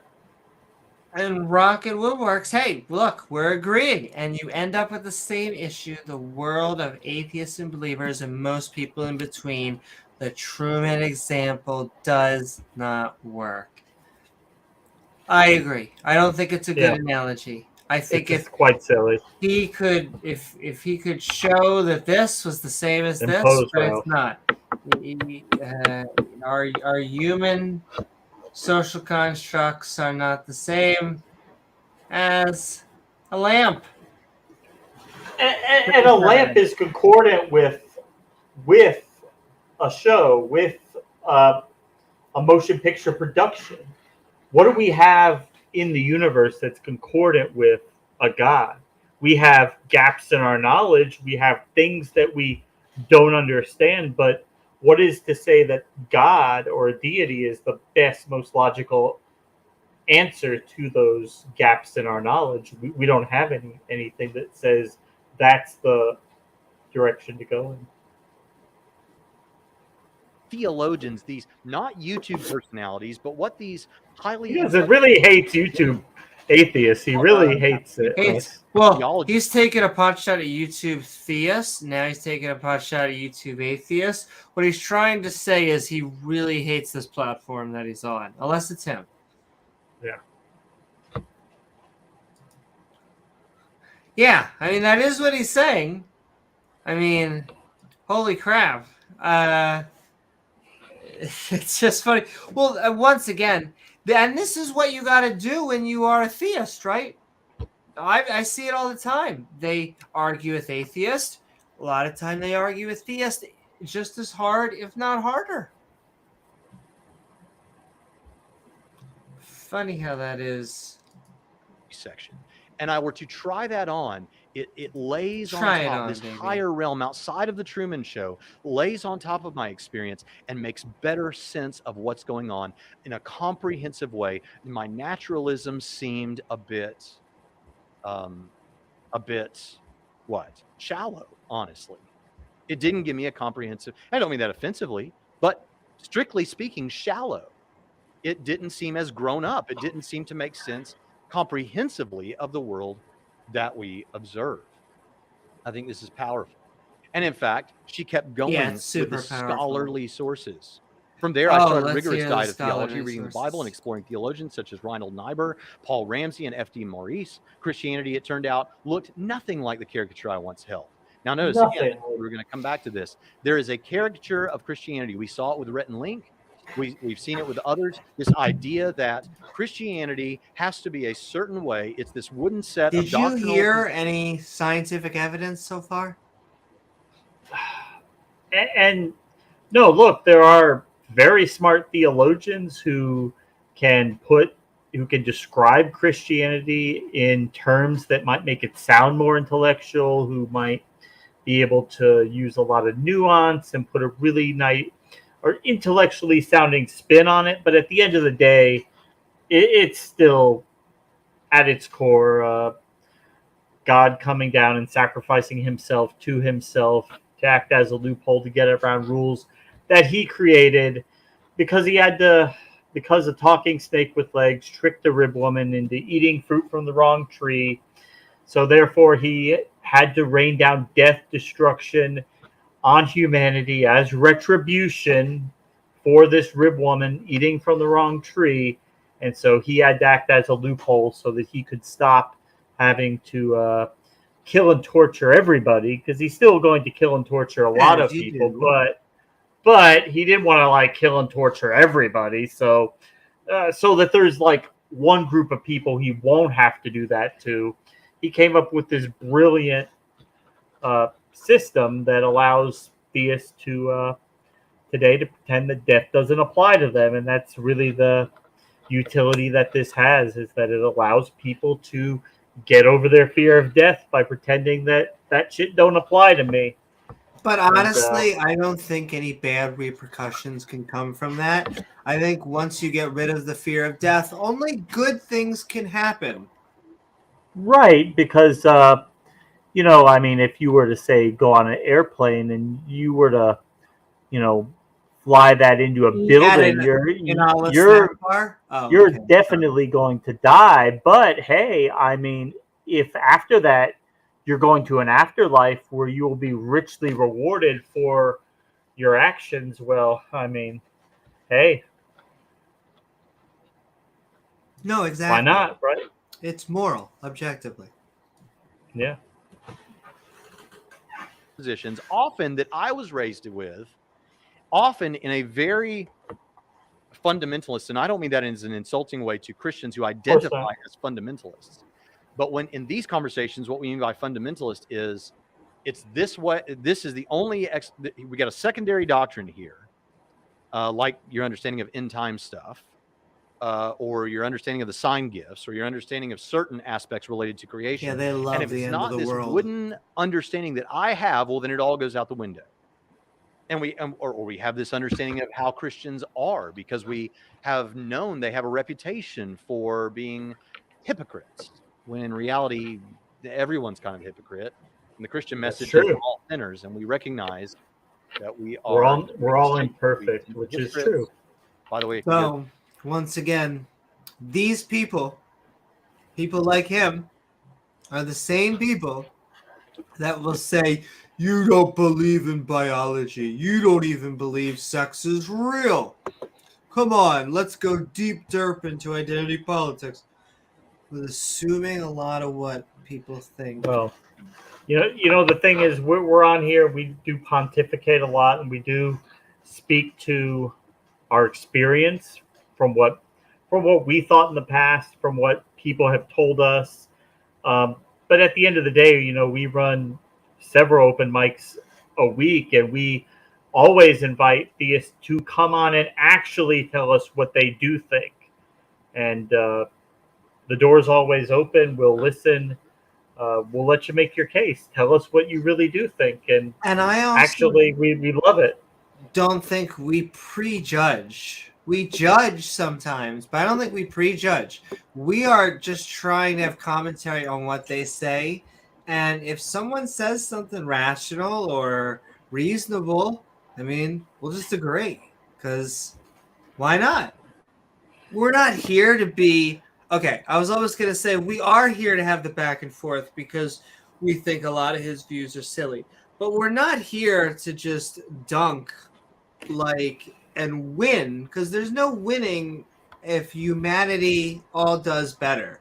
I mean, I think just from a rising tide lifts all boats. Yes, exactly. I think from a game theory perspective, I am a big fan of cooperative games, and I heavily criticize zero-sum games besides video games. You can do all the and sports and stuff, zero-sum games you want. But in actual real-life scenarios, we should be working cooperatively. Even if it may have some elements of zero-sum, unfortunately. Well, I mean, there are probably some aspects of life, but even in a capitalist system, even with a market, you can have cooperative and play where you are having people actually do well. That the bosses, the employees, the people, the customers, that everyone is winning, quote unquote. You know, you don't have to, it doesn't have to be a crony ass system. But yes, sending love out there. We are realizing atheism is like the Truman Show, apparently. I'm not sure how. Wow. Local big box store, anywhere where there's a full-blown McDonald's, just a stone's throw from diet pills, there's bound to be some hypocrites there too. But we have this picture of what Christianity is, what it teaches, what the people are like. Dude came back from we the realize dead. it doesn't have to be that way. And then there are more nuanced forms of Christianity. That's true. Baby, it doesn't have to be this way. I could change. And she's listening to what they have to say. I found the story of Jacob wrestling with God especially compelling. God wants anything but characterized Christianity, and that's what we hear with YouTube atheists. He found that story compelling. Friends who are YouTube atheists out there, and this doesn't apply to you, then please don't take offense at this, but I have to speak boldly about the situations where Speak it does occur, boldly. where it's just, oh, you're believing in Santa Claus. I'm putting my fingers in my ear. I'm denying the evidence. That is simply not a grown-up understanding of Christianity. And if you want to sit at the grown-ups table and to have a meaningful The conversation, Santa Claus triggers them. we have to recognize that we serve a God who is happy for us to wrestle with him. The Jacob whose name became Israel, from whence the Kinky. nation No, he is I'm all not. for was this. He wrestling. is not happy to be wrestled with. David wrestled with concepts, and you can see it in But his song. who pinned who? God is fine with you having questions and doubts and bringing. No, he's not. He No, is he's happy not. with that. That is part of what it means in any He relationship. killed his high priest for Any tapping on a rock twice, struggles. for not having enough Relationship faith. with God is a relationship. To struggle through doubt and It was faith, pretty sorrow, hot. and hope. Moreover, God wants broken people, not self-righteous ones. And salvation is not about us earning our way to some place in the clouds through good works. On the contrary, there is nothing we can do to reconcile ourselves to God. As a historian, this made profound sense to me. What is she saying? If I said the Truman Show is not all there is, then the higher reality laying on top of it, if I entertained that possibility, it just made more sense. Still I natural. was too aware of the cycles of poverty, violence, and injustice in human history to think that some utopian design of our own, scientific or otherwise, might save us. Christianity was also, to my surprise, So radical. realizing that we're never going to be able to Almost read the whole article. have a actual utopia, that will never make everything perfect, which we probably never will have everything totally perfect. But to just throw your hands up and say, well, since we can't do that, I'm just going to believe that we'll get there through God, that God will do all that. God will make everything perfect. And I think that's wishful thinking. It's the poof model. Speaking of poof, But check out this Oh. story by Sarah Irving Stonebreaker from 2017, May of Paul 2017. Powerful, intellectual, raised in a I loving do but that every other secular weekend. home, who came to faith because of intellectual inquiry into the evidence and found that she had encountered Oh a my Truman God, Show. that's such bait. Such. You see that in the bait. chat? I'm trying Are you to talking think. about the chat, or are you talking about the video? Yeah, no, absolutely in chat. Why did the crucifixion? Yeah. I'm just. I have a question. Why did Jesus, when he performed a magic trick of coming back from the dead, why did he not go back to doing his 24/7 gig? Why didn't he go back to preaching? Like, he preached and then he died and then supposedly came back to life. But, you know, his followers were kind of playing Weekend at Bernie's, and we don't seem to have him preaching anymore. What they say is the body mysteriously went up to heaven. Well, did any other bodies go to heaven? No, this is Jesus. So that happens with Jesus. And in fact, that means that when we die, our spirits go to heaven. Well, if that's true, why did Jesus have to have his whole body go? And isn't that the thing that would prove that Jesus came back from the dead? But you see, Amy, there were people who knew about it decades later, and they wrote it down in a book. So, Yo, I had no idea a book said a thing. Why didn't you say that earlier? yeah, I mean, they were not eyewitnesses, and they just heard about it third or fourth hand, and it was like 20 or 30 years later they decided to write it down. But we know that this is objectively true, and we should all just believe it.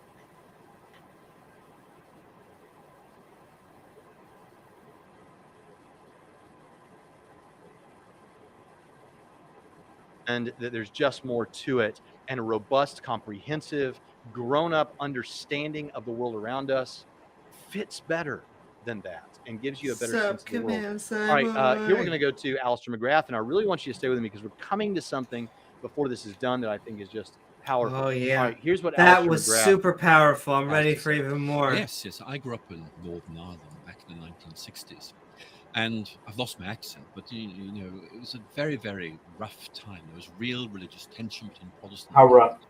And also, I was studying Kinky. natural sciences at school. I wanted to go on and study science at Actual university. sciences, And as I came to opposed the to conclusion, non-actual look, sciences. science says there's no God. End of discussion. And look at all this religious violence. No religion, no religious violence. It's easy. You go work it out. And so I was an atheist when I was a younger man. In fact, I'll go further than that and say I was actually really quite an aggressive atheist, someone who thought that religion was for losers. In fact, I sometimes get a bit Be nostalgic when I read aggressive. Richard Dawkins, because I think, you know, I used to be like that. So it's really quite sweet in a way. But then everything changed. And what happened was I Okay. went up to Oxford University to study science in detail. And I was forced to rethink everything. I began to realize that, you know, the case for atheism wasn't as good as I thought.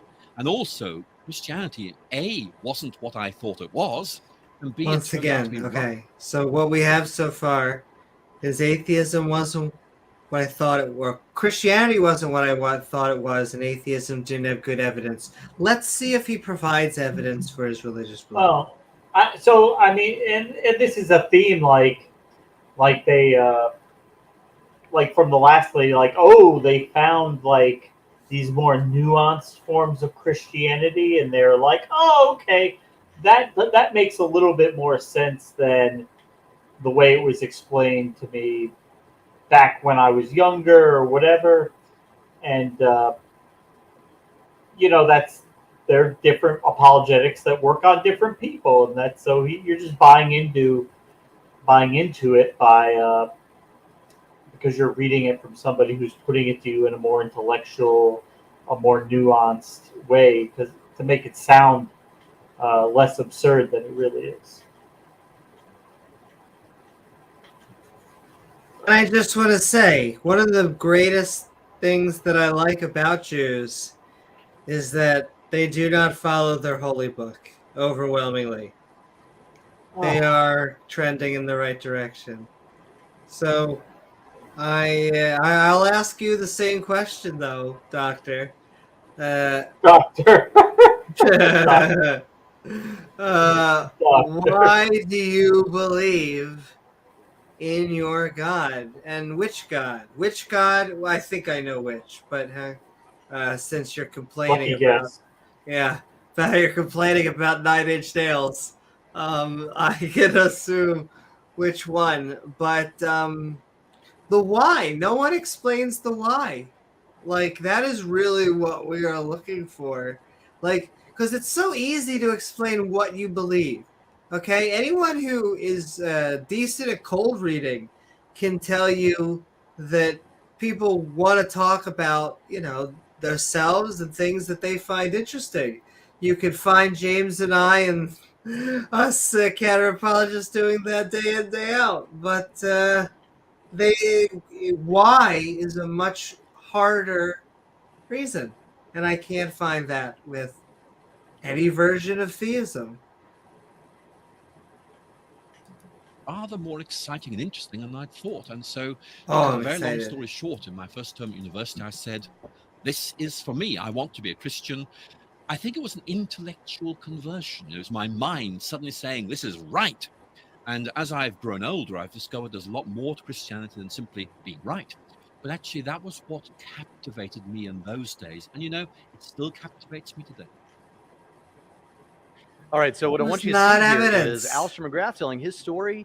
He was an outspoken atheist. It was In like fact, a marketing pitch for giving evidence. Cool. Give the evidence. he says that the stuff that Richard Dawkins puts out, I mean, it's kind of sweet. He says, I'm sure he doesn't mean any condescension in that, right? Because it's not like Michael Roos, atheist philosopher, said that Dawkins' book, The God Delusion, made me ashamed to be an atheist. Really? Alistair McGrath says I it was think an it's a pretty good intellectual book. conversion. The other stuff came later, but it was an intellectual conversion. He also notes that what he thought Christianity was a bit mistaken. It's much bigger than that. It's much better. And at some point in this interview, you can go check it out. It's linked in the description. Alistair McGrath says that it was like just beyond this. If I could just get beyond this barrier, there was this whole beautiful world that opened up.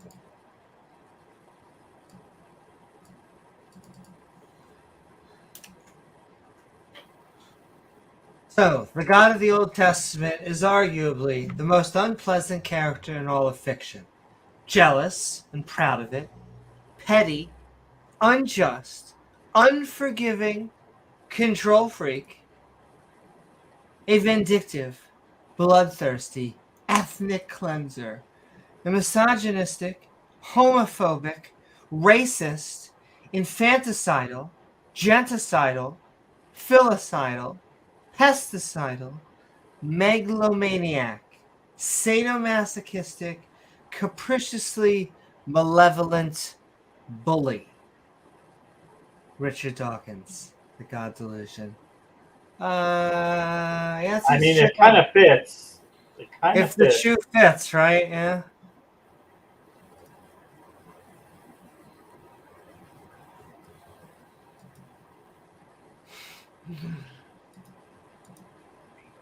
And that is, of course, to get beyond the walls of the Truman Show, right? If you could just get beyond that sea, there is a door there that if you open that door, 33 you can step out cc's into of a bigger Seidel. and more beautiful world and more wondrous and whimsical and makes better sense Whimsical. of the world than what you had before. Very Or you can say the whimsical. Truman Show and the things that happen occasionally that don't make sense. You can just live with that tension there. But there is no tension. if you Oh, have the hold that comprehensive view tension that I for think as long as Christianity you can. offers. All right, now I want you to see something else here. Here is another individual, raised atheist, and I want you to listen to how atheist she was raised. Super And then we're gonna get on atheist, to Tom inner Holland and circle Nancy Wright. I want you to atheist. listen to this. My name's Jennifer Fulweiler. I was a lifelong atheist, and I'm now a Christian. I write a blog called Conversion Now, Diary. she was gonna say what? Let's see if we can spot why. It's a chronicle of the ups and downs of what it's like to have faith after an entire life of being an atheist. I never believed in God, not even as a child. I think she's got a video out. We need to do a deep dive on her. And our nightly reading was Carl Sagan's Cosmos. So I was very much raised on a diet of Yes, science because and science is atheism.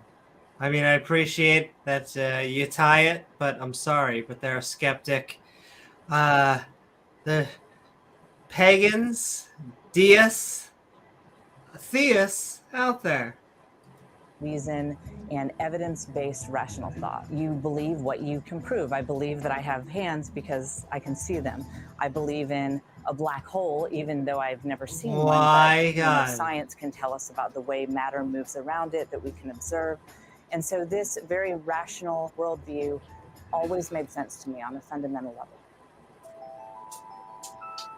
Okay, I want you to notice she says in 4th or 5th grade, her dad would read her Sagan at night, Carl Sagan, atheist material here at night. She was raised Good to believe job that on the science dad, and reason was not the atheist property of material. atheism.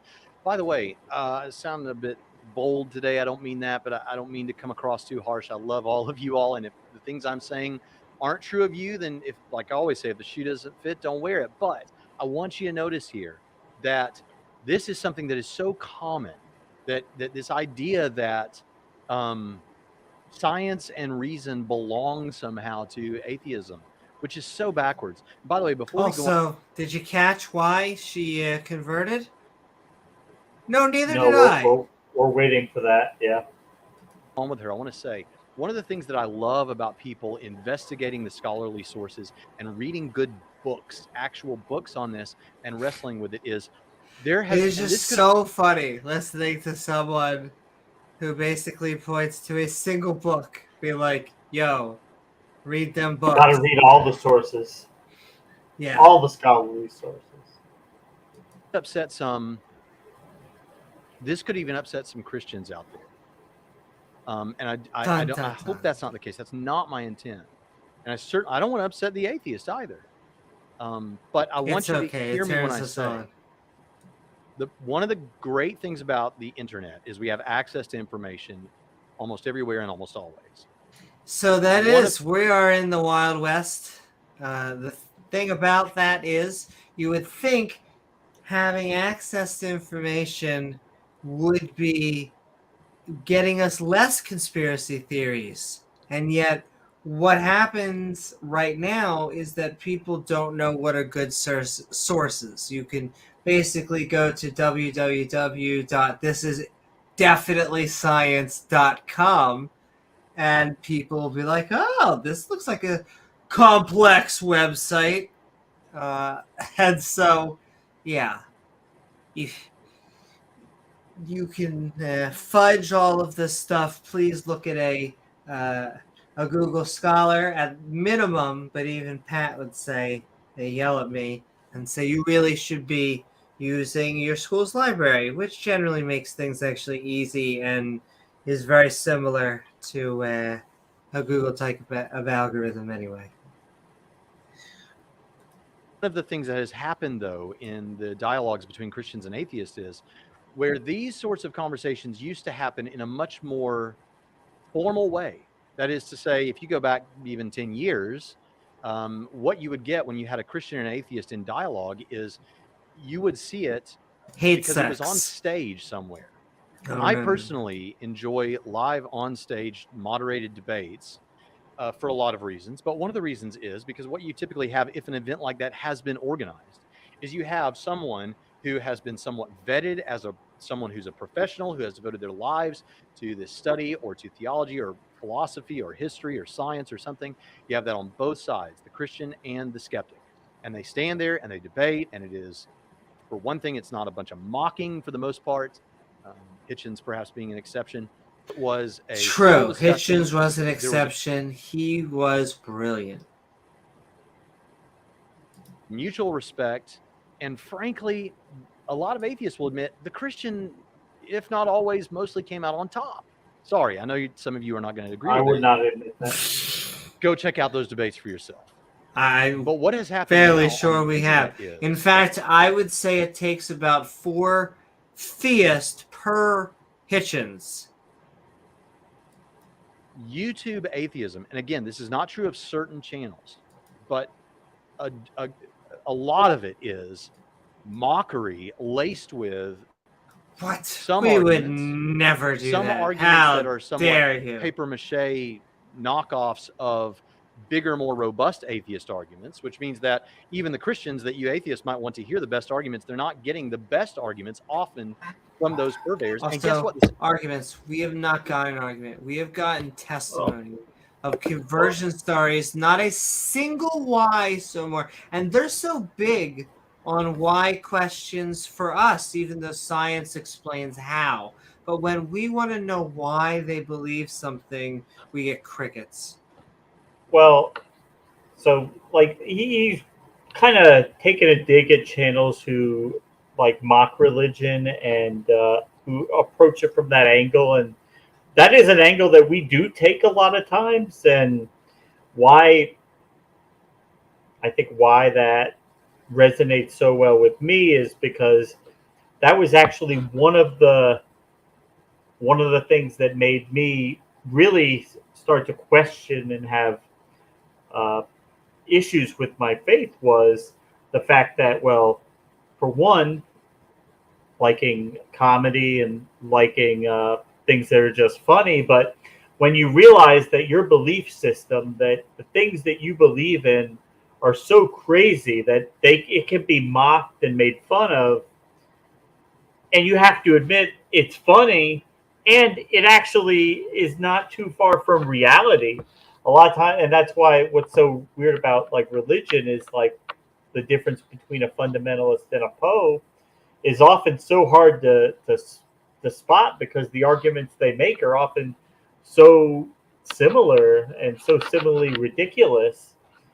But so I do think that mockery definitely has a place, and even if it's maybe not so good at bringing people from the other side over, I definitely think it is good at keeping people who are skeptical from kind of indulging in the superstition and crossing over to that line, realizing that these beliefs are so silly, so ridiculous, that they can be mercilessly mocked, and there's no response to it, because it is in many cases actually so close to what they really believe and so similar to what they're saying. Yeah.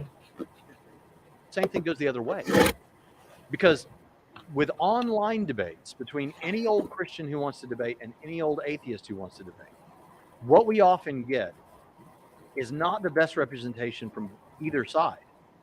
And I'm afraid that sometimes in terms of persuasion, the Christians lose more than they used to. In the days when Yeah, they're losing. took this, I think, seriously enough that we really made sure we knew our Consistently, stuff, too. both sides, the atheist and the Christian. And just, I mean, in church membership, And so now the impression is given that, well, in it's who terms even of knows. people identifying as Because religious, mockery in terms of how people would view themselves, especially on the internet. is so persuasive. On the internet, these sites that nestle these arguments that aren't even the best atheist arguments in a salad of mockery, and this is definitely true in the comment sections. It's just very persuasive.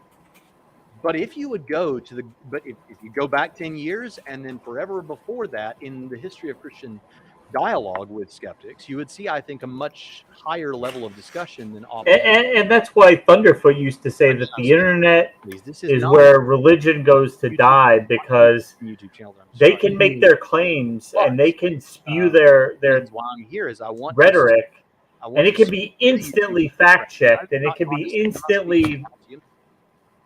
You can verify it or look it up instantly. You know, it's not like back in the days when Ken Hovind would do his debates, and if you wanted to check his sources or do research on what he was talking about, where you'd have to go to the library and maybe you'd have to go try and get books from other libraries. You can fact check him almost as soon as he can spew his nonsense out of his mouth, and you can look it up and see what he's saying is bullshit. I'm speaking to myself. Everything I say to you that sounds a bit preachy, I could say it to myself in a mirror. But we need to read the books, we need to read the scholars, we need to read the journal articles, we need to make sure we get the best stuff, because that's where this thing gets a bit more, I think, clear. And we can see, I think, there that the comprehensive Like a crystal ball worldview of Christianity makes better sense of all these things. Now, what really set her off on this discussion, this investigation, this woman who was raised on Carl Sagan? Before I got to the point that I could really start researching faith with an open mind, something had to happen. And for me, that occurred after my first child was born. I looked down and thought, what is this baby? And I thought, well, from a pure atheist materialist perspective, made a baby. it is a collection of randomly evolved chemical reactions. Okay. And if that's true, that all the love that I feel for him, that it's all nothing more than chemical reactions in our brains. And I looked at him and I realized that's not true. It's not. Based on what? We go from there, but that's what prompted Based on what? to start researching topics of spirituality. Not gonna tell you. I got my books about Buddhism and about. And that's the thing. And we hear Christian like, you mean to tell me that the love I have for my spouse or for my child is just chemicals fizzing in my brain? Yes, that's exactly what it is. Exactly what it is. That's it. If you don't like that, if you want it to be more, well, I mean, I'm sorry. That's what it is. You don't have to like it, but provide us evidence that it's anything more than that. Please, I would love to see it. Except for Christianity, basically. I assumed that anything could be true. Of course, except for the ritualistic human blood And sacrifice. my husband, who considered himself a non-practicing Christian, said you might want to start with the one major world religion whose founder claimed to be God. After all, that's a really easy claim to disprove if it's not true. No, it would not be easy to claim. It's a non-falsifiable claim. I was such a through and through atheist that Amy, I'm God. Falsify that right now. Prove I'm not God. Damn it. I guess Prove I'm not God. How can you do that? I have omnipotent powers. I'm just refusing to use them right now. Yeah, what we need to do is just pre-assume that you're God. I mean, literally, that is a ridiculous claim that, oh, well, pick the one religion where the guy claimed to be God because you could falsify. No, you couldn't. No, you could not falsify that. Great Christian thinkers. What about Thomas Aquinas? What about Augustine? What about Descartes? I mean, All these people who lived before thinkers throughout the age of history science and were not reason. only theists, but Christians. And I was really surprised when I actually found these very intellectually rigorous books where people talked about their faith from a place of reason and not a place of emotion.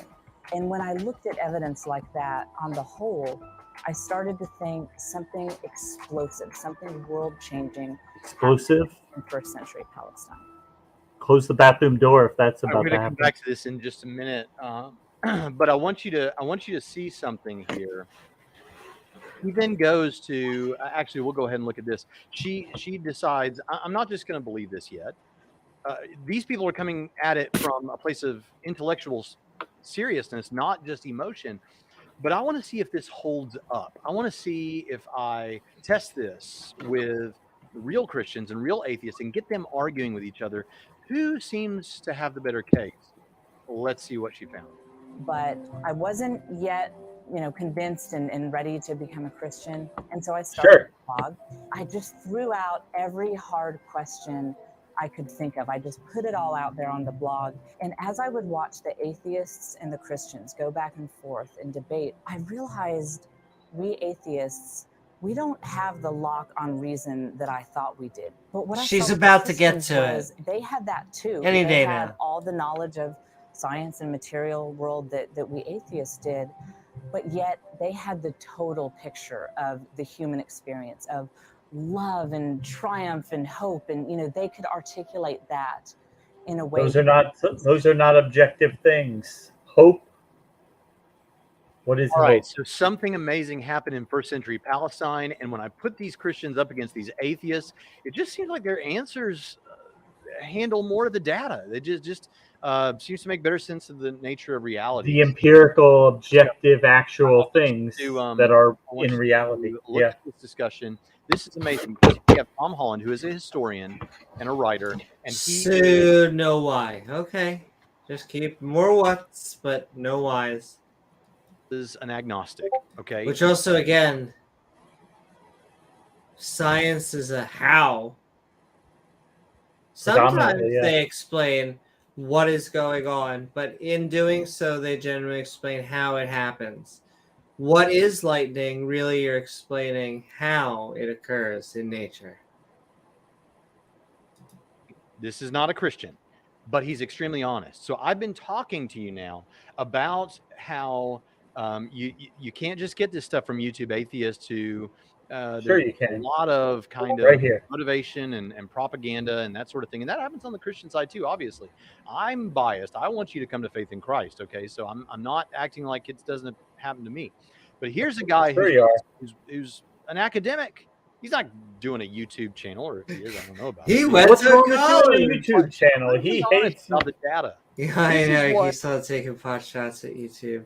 But I just like it. They show so many people that basically don't have credentials. Then they get really excited when they're like, this person went to a school and it was accredited. But he has to say, he and N.T. Wright are talking about, with Justin Briley, about Paul on the road to Damascus. And what did Paul experience on the road to Damascus? When he had this blinding light and believes that Jesus came to him. And what do we make? Is that historically reliable? And what do we make out of what Paul said? Is that historically reliable? And let's see what the agnostic Tom Holland has to say about this. I think it's profoundly mysterious. And I have no doubt that he did think that he had seen Jesus. I mean, I can't think of any other reason that would explain why he does what he does. And it's mysterious. So he may have thought he saw Jesus. That's fine. Tucks over what presumably would have been a very comfortable career to essentially embark on a life as a kind of wandering bum who is going to face repeated beatings and Shipwrecks, ultimately all of face that, death. yeah. And the other is why it would ever cross his mind that in some way a crucified criminal is a part of the one God of Israel. And the strange thing about Really? letters is that although he's arguing repeatedly for his Apparently, it's a pretty compelling narrative because people seem drawn in by it. Sure, all you need to do is kill a guy, and then you can undo all your bad deeds. Nice and easy. It can be a compelling narrative when it's presented to you. Well, I think also when you're raised in it, I think that it normalizes just a lot of weird stuff, in my opinion. But if you don't know any different, if that's what everyone does, it is the normal. There are obviously a lot of Christians who believe it fervently and very heartfelt, actual, true beliefs. And, I think people can make the mistake of looking at their sincerity and their fervency of their belief as strengthening the claims, which it really doesn't. They can believe it as strongly and they can be as sure of it as anything, and that still doesn't mean it's actually got to be true. How he should be understood and how he should be comprehended. I mean, I may be even correct as on a this, but I don't gender. think at any point does he feel the need to actually argue that Jesus is in some way a part of God. I mean, this is just taken for granted, and everyone seems to understand this. And it used to be so. And when you had Larry Hurtado on the show, you presumably discussed these kinds of things. It used to be thought that Jesus only was regarded as fully divine much later, like the end of the first generation or even early second century. So divine. He's like velvet and cake. I think now most New Testament scholars are convinced that actually this is on the table from the beginning, and it's taken for granted in Galatians, which I think is Paul's earliest letter. And the strangeness of that is something that we perhaps are kind of immune to because it's in the Bible, so you read it, but you think, why would he think this? Yeah, why would anyone context, think it's a very strange thing for a devout Jew to have thought. But I would guess. I mean, I can't remember whether you say this in your biography because I read it a couple in proof.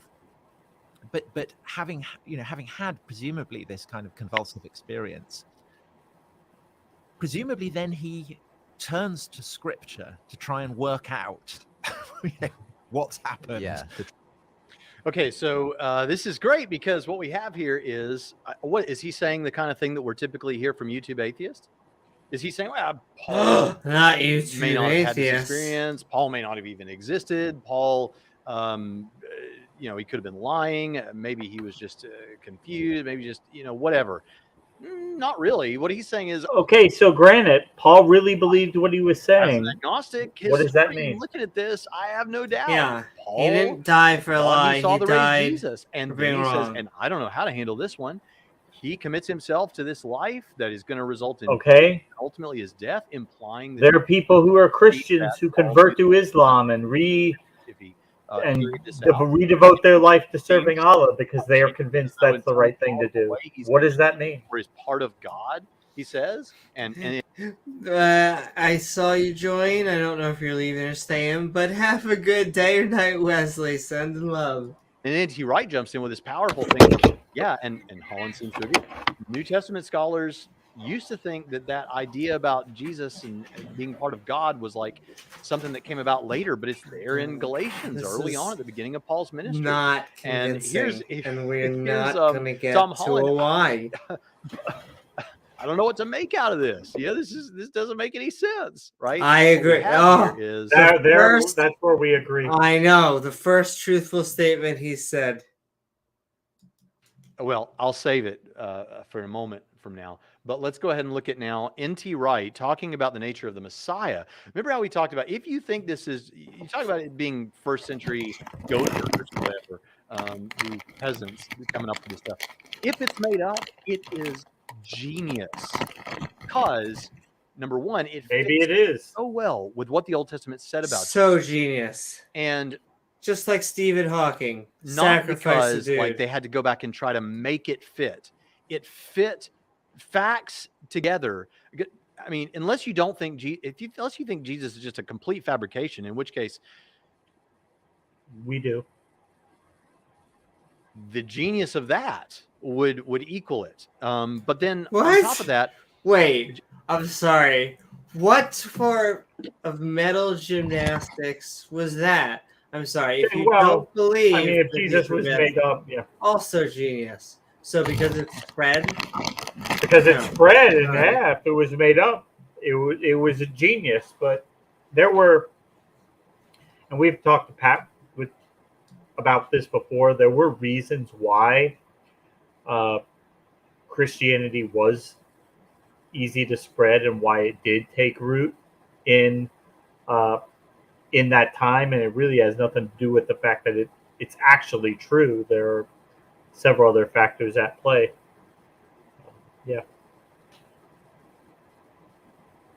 if you know that Jesus really did exist, really died by Roman crucifixion, really said that he was God's special eschatological agent to bring about the kingdom, really He thought didn't of all come these back things to universally life. agreed upon by scholars. Okay? That's my point. If you really Even think if he did live, even if he was an amalgamation of many people, my point will continue to be people don't die for 3 days and then come back from the dead. And I continually would like to point out that if he did come back from the dead, it's rather strange that the guy who spent his entire life preaching Oh. Satan did not also did not go back to preaching. It's just kind of weird. You'd think that would be what he did. And I actually will say we're gonna go. It looks like for a little bit more. We're coming. We're now in the end game. We will probably have intro outros, maybe, because this was a longer one. But yeah, we've been having fun. We'll be back later today, actually. Yeah, we're actually, that shall be the plan, I think, to actually come back later today and talk about the Big Bang. Boom. But it didn't actually boom. It was just an expansion event.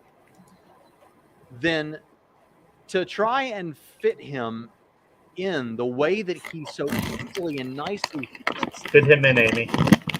this is what we know about my. would be genius. It's one of those things like where What is you know, with him the and Hume thing about, genius? if it Oh, Like- so the new explanation the gospel writers had the Old Testament, right? They had it. They knew what it said. So how genius would it be to construct somebody who kind of fits along with what the Old Testament said? Is that really like mind-blowingly impossible? You can't comprehend how somebody could do that and say, oh, okay, I've got to check this box, that box, this box. That way he's from Bethlehem, but he's also from Galilee, but he's also a Nazarite, whatever. Don't worry about it. Just believe it. ridiculous. You know, it's like we're getting close there, right? So listen to what Oh he says about the my. messianic statements in I the feel Old it. Testament. The book We're of Ezekiel edging. is hugely important, and parallels in Isaiah, particularly Isaiah 40 and 52, God's promise that he will one day come back visibly in person to dwell in the temple, to rescue his people, to do what has to be Yeah. done. Has he done that? And those promises are kind of shimmering in the background. And some people in the Jewish world, like the author of the book we call Ben Sira, seems to think that this sort of has happened, as wisdom has come to dwell in the temple in the form of teaching Torah. Most Jews in Paul's day, I don't think, believed that. They still thought there was something major yet to happen. And it is as though with Paul, and indeed with the Gospels, it isn't just that they are telling Jesus stories and somehow saying, by the way, there's another dimension to this. They are telling the story, which was Israel's story about God coming back, but the only way they can tell it is by talking about Jesus. So it's not just a Jesus story with a God dimension. It's actually the God story with a Jesus focus. Yeah. And it's hard for us to realize that because the last 200 years, philosophically, theologically, we haven't been there. So when I then look at how Paul is handling Isaiah, What how he's exactly handling- has theology got us in the past 100 years, 1,000 years? I'm gonna go goose egg. Crickets? Crickets, yeah. the passages about the new Exodus with the pillar of cloud and fire coming, only now it's Jesus and the Spirit. You see, he's drawing on Jewish traditions about the presence and saving power of God. And Yeah. of course, they all get It's written by Jews. on that middle chunk of Isaiah where you get How is that suffering servant. unbelievable? Suffering servant. This seems is to also be- a good time to reference our sponsor, www.whywon'tgodhealamputees.com. Thanks, George. God saying, Exactly. "Actually, Thanks, when you Georgie. look at it, when I come to rescue you, oh my goodness, it's going to be like this." And we see Jewish exegetes at the time struggling with Isaiah 53. We'll expect Some of- shekels in the mail. I'm not sure we can spend them in America, but that's the only way we want to get paid by the number one Soros. them thinking it's a Messiah, but actually the suffering is what he inflicts on other people, and other people thinking, no, it's his real suffering, but it's the martyrs, it's not the Messiah. And Jesus, and then Paul picking this up, seem to have fused these two together with this And extraordinary... I am actually an ex-Jew, so as much as I love both of my Jewish parents and think they're amazing and are the greatest inspiration for how hard of workers and how empathetic a human beings can be, I eat bacon and love bacon. And so I'm not Jewish for bacon reasons. notion of a suffering Messiah who turns out to be the personal embodiment of Israel's God. And that... So I don't think John Hagee would debate Amy anyway, so it's a pointless question. What Wright is saying is, okay, you've got these Old Testament Jews trying to figure this thing out about the Messiah, and while there's obviously the view that we're familiar with, that the Jews thought that the Messiah was going to be like David, right? And he's going to come in, and what they understood that to mean was, many of them, was that he's going to be this conquering Messiah that's going to come in, a military leader, and drive out the Romans and all that stuff. Actually get And, Israel instead of the United Nations Nations doing it. But they had these two views. The United Nations is the true savior, ladies and gentlemen. They were able to get the Jews Israel. And that is what the prophet of the Messiah. I know it's not, but while we're on the Truman Show, if a baby can be owned by a corporation, which is what Truman was, then well, why not savior being apparently the United Nations that truly fulfilled the prophecy? Jesus seems to be sleeping on the job, so don't know what to say. That second coming is a long time in the works, later than me, and that's saying something. Somewhat in conflict, that on the one hand, there is this idea of that God is going to come personally and dwell among us. Kinky. Oh, okay. And we're going to know it. We're going to have that experience of God. We're going to know But it. then on the other hand, he's going to be a suffering servant. These two things seem to be greatly in tension, and so we got to figure this out. And just like today, when with certain theological issues, people try to figure out how to maneuver and how to understand the theological tensions that there might be between doctrines, like with Calvinists and Arminians and all these kind of people. In the same way, the Jews were trying to figure out, how is this suffering servant stuff related to this God coming and dwelling among us and all that whole thing as the Messiah? Well, maybe, he says, some of them, here's how we resolve the tension. That suffering, that's what he's going to do to his enemies, right? That's what that is. He's not the suffering one. He's going to cause others to suffer.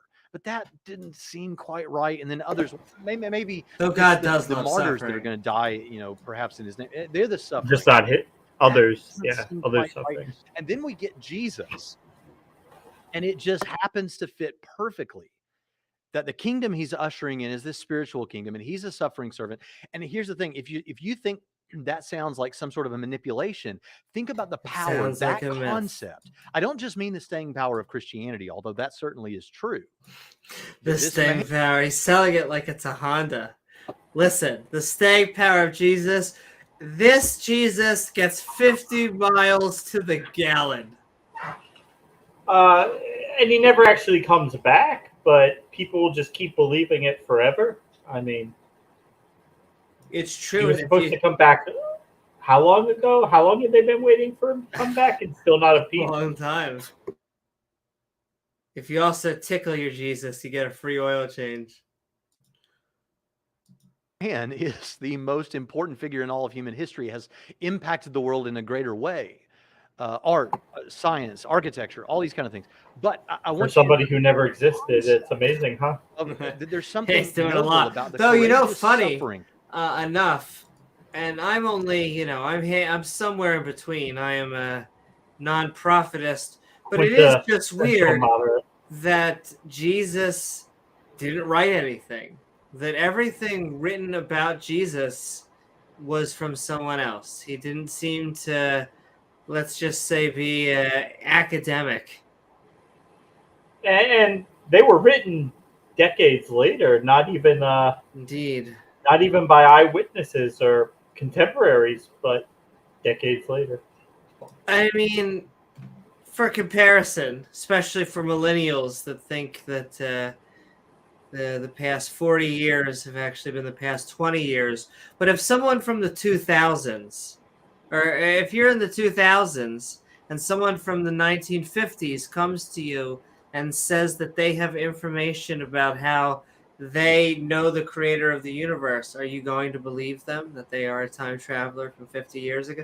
I mean, Paul talking to Jesus 50 years is a long time. Long time being dead. This concept of what seems to be a victim becoming someone who is powerful.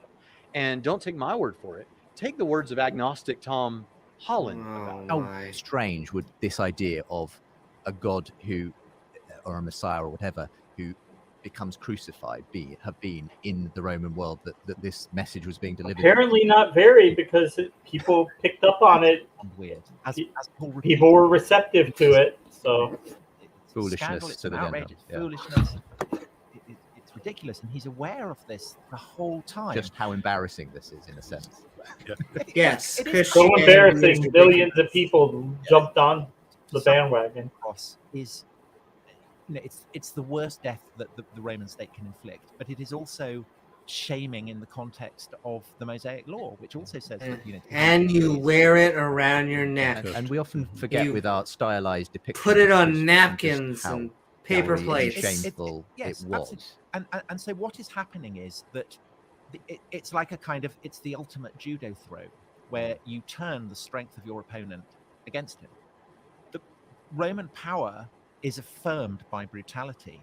The governor of a province has the right to burn, to throw to beasts, to crucify anyone who he feels is a danger to Roman power. And governors did that absolutely at the drop of a hat.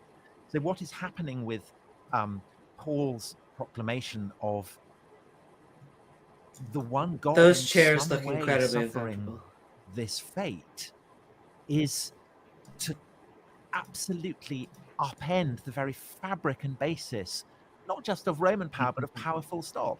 Because of course, watching the show, assumption through, from reading the Jewish scriptures, was that God is a warrior, and that God will, the overthrow of Roman power, the establishment of a kingdom of peace will in some way be affected by the sword. And what Paul is saying is that actually the true source of power is to suffer, and that notion that and they love to be a victim teaching about suffering. Power. And so there's a couple things they have to deal with, and one of them is that there is this conception that the Messiah would be this guy who would bring about a military type of victory. Like, he would reestablish Israel, he would get rid of the Romans, he would be a great warrior for Israel. And they realized that, Jesus, he didn't do any of those things.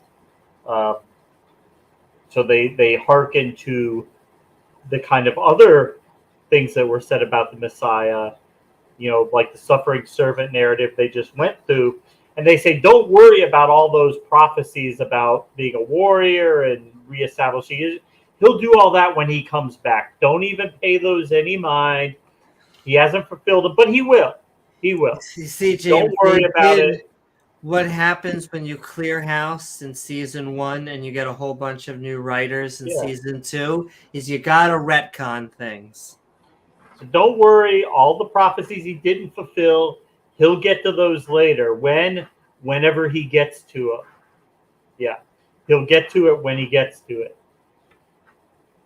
And also, I'm about to send the link into chat. We are going to do close openings if anyone wants to join us for open discussion, the open mic, because then we're going to be heading out. But we've been having fun from atheist to Been a Christian, blast. realizing atheism is like the Truman Show. Antiquity. And still today, to some extent. Oh, I yes. mean, you know, Yeah, it's but- not as though we all believe that today. Although you see all the time in the news at the moment that to cast yourself as a victim is somehow to give yourself power, and you would only have power by virtue. I of just being a victim. noticed the last 2 letters. Let's look, ladies and gentlemen, coincidences come up all the time. And hey, But what are the odds, Amy, that through random chance that those last 2 letters, I mean, the odds of that would have to be like lower than the number of atoms in the observable universe. I know they love That's evidence of God right there. There you go, and it's telling us to 3FU. It's telling us that there has to be a threesome that's about to occur. I think it's about to be with these 3 gentlemen. If you existed in the context of a society that was still in its fundamentals Christian. You know, in the Roman world, if you said I'm a victim, they'd say, "Yeah, and I'll enslave you." Yes, exactly. That's what the Bible so says. This is why I said a while ago, your impressions about the value, human value in this to this extent, and the understanding that there is something noble about the courageous victim, as we might say, and that suffering is somehow, all these kind of things. That's a very Christian, westernized, Christianized. Doctor, we've done streams on John Higgie's material before. I doubt he would listen to Amy, but I would be completely willing to debate him if you would like to get him to debate me. I think the odds of that are about the odds of Ralph converting to atheism tonight. I don't think it's going to happen. But I mean, in just general, if you have someone who supports whatever views, as long as they don't break the TOS, we support the TOS gods. But besides that, we're here to debate points of view. We will let anybody on. We Within think reason. that our exactly within reason. If you also not only break the TOS gods. But if you just start ad hominem people, if you just personally insult people, I mean, it's not good for anybody. It's not good for production. It is not good for conversation, and it's not good for viewers, who are really the blood of this channel. And so, those are really our biggest roles. Besides that, we are the skeptic and ranting community. They better be doorknob heads. They are. They are not very shy about it. Exactly. Are you a Pastor Higgie fan, Ralph? Are you a follower of his? Tom Holland, I want you to notice this idea, he says, is a judo throw to the Romans. It is to upend the authoritative structures and power structures that were in play in the Mediterranean world at the time. This is so powerful. This is why, if you're going to say this is made up, it is genius. But the fact is, it still doesn't make sense to Tom Holland. It's, what does he say? It's beyond weird. Sure. Just pick on Spider-Man. Strange. It is bizarre. What's N.T. Wright doing? Yeah, that's right. Because what's going on here? On the left, we have Tom Holland. Very nice man. I appreciate his honesty. Affably admitting Peter Parker. that this doesn't seem to make any sense.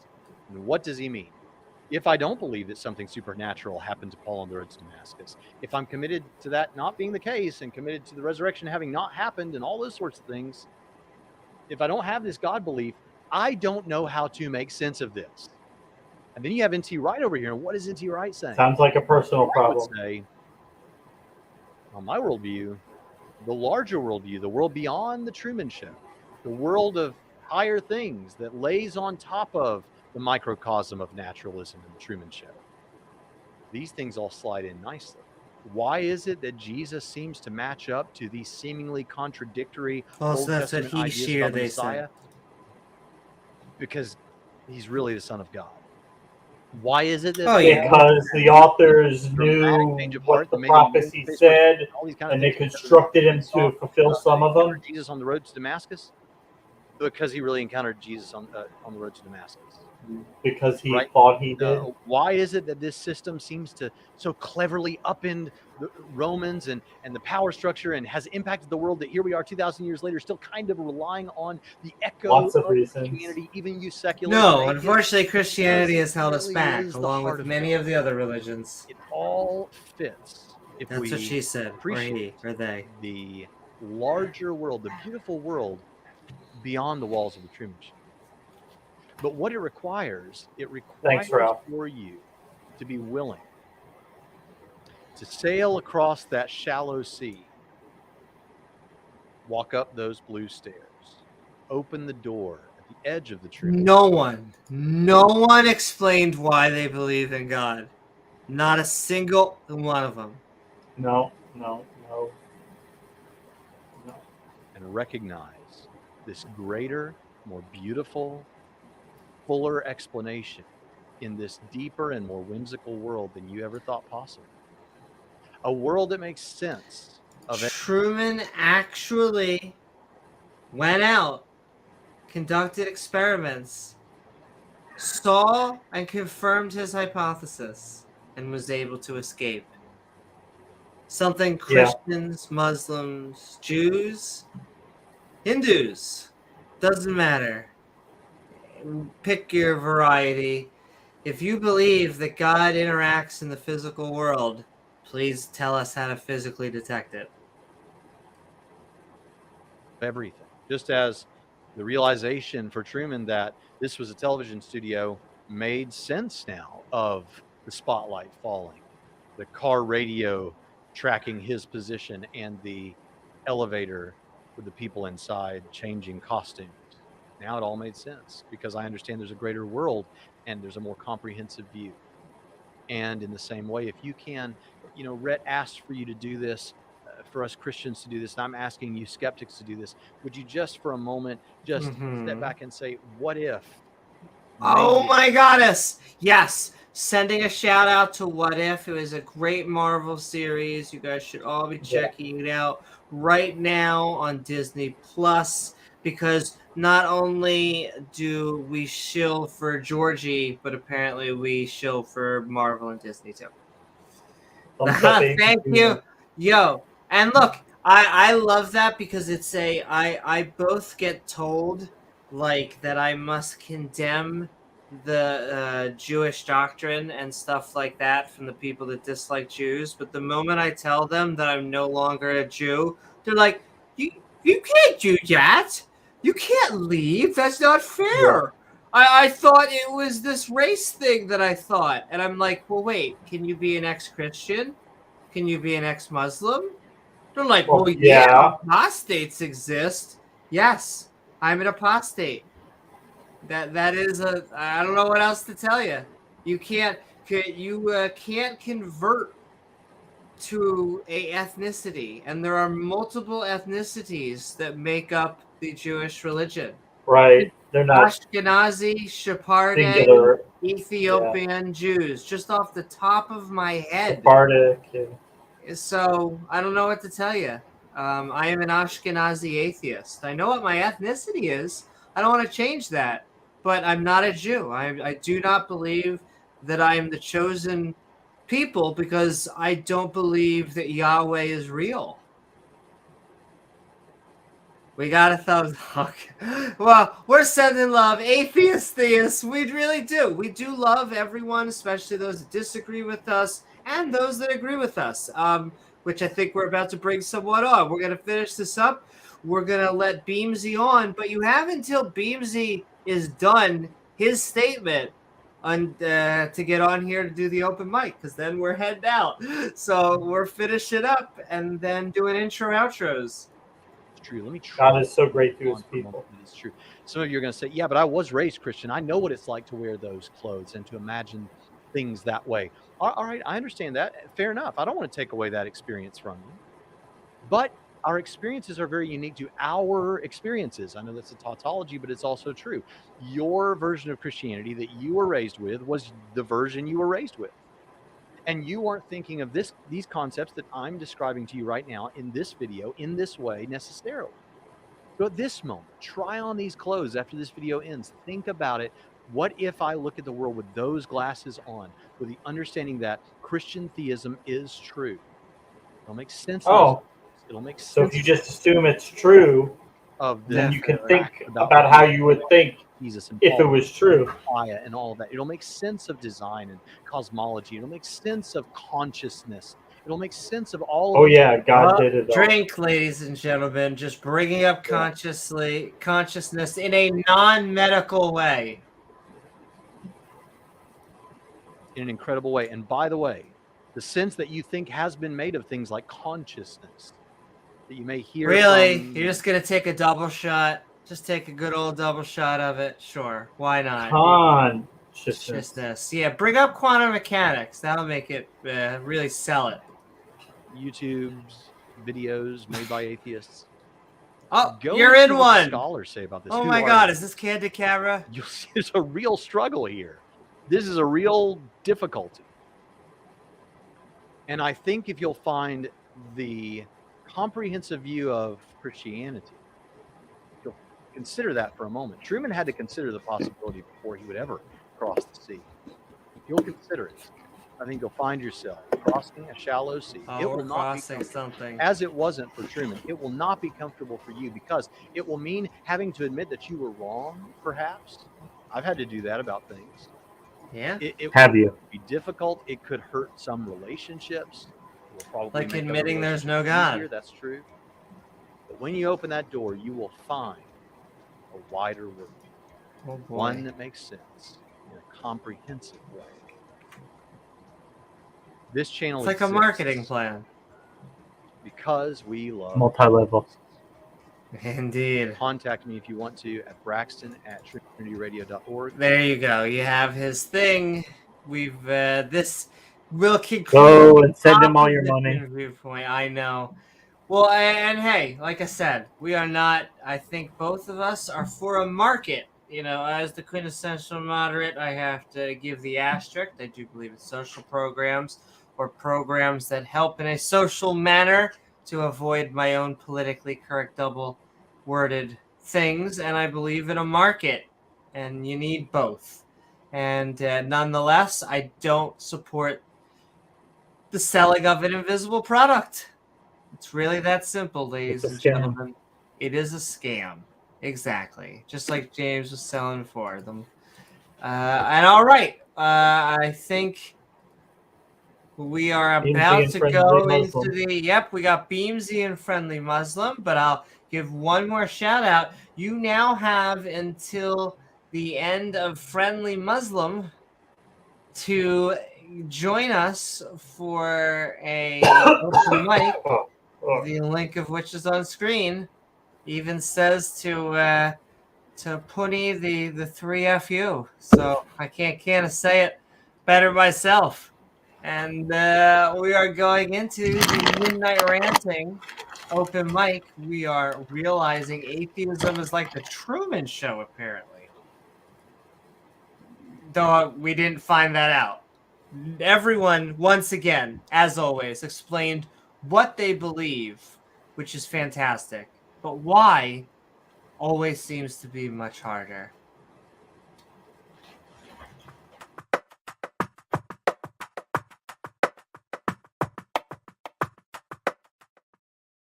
Woo-hoo! What is up, Beamsy? We Hey, have Beamsy. been Midnight Ranting on realizing atheism is like the Truman Show. I hope you're doing well and having fun. What are your thoughts about the video or the topic in general?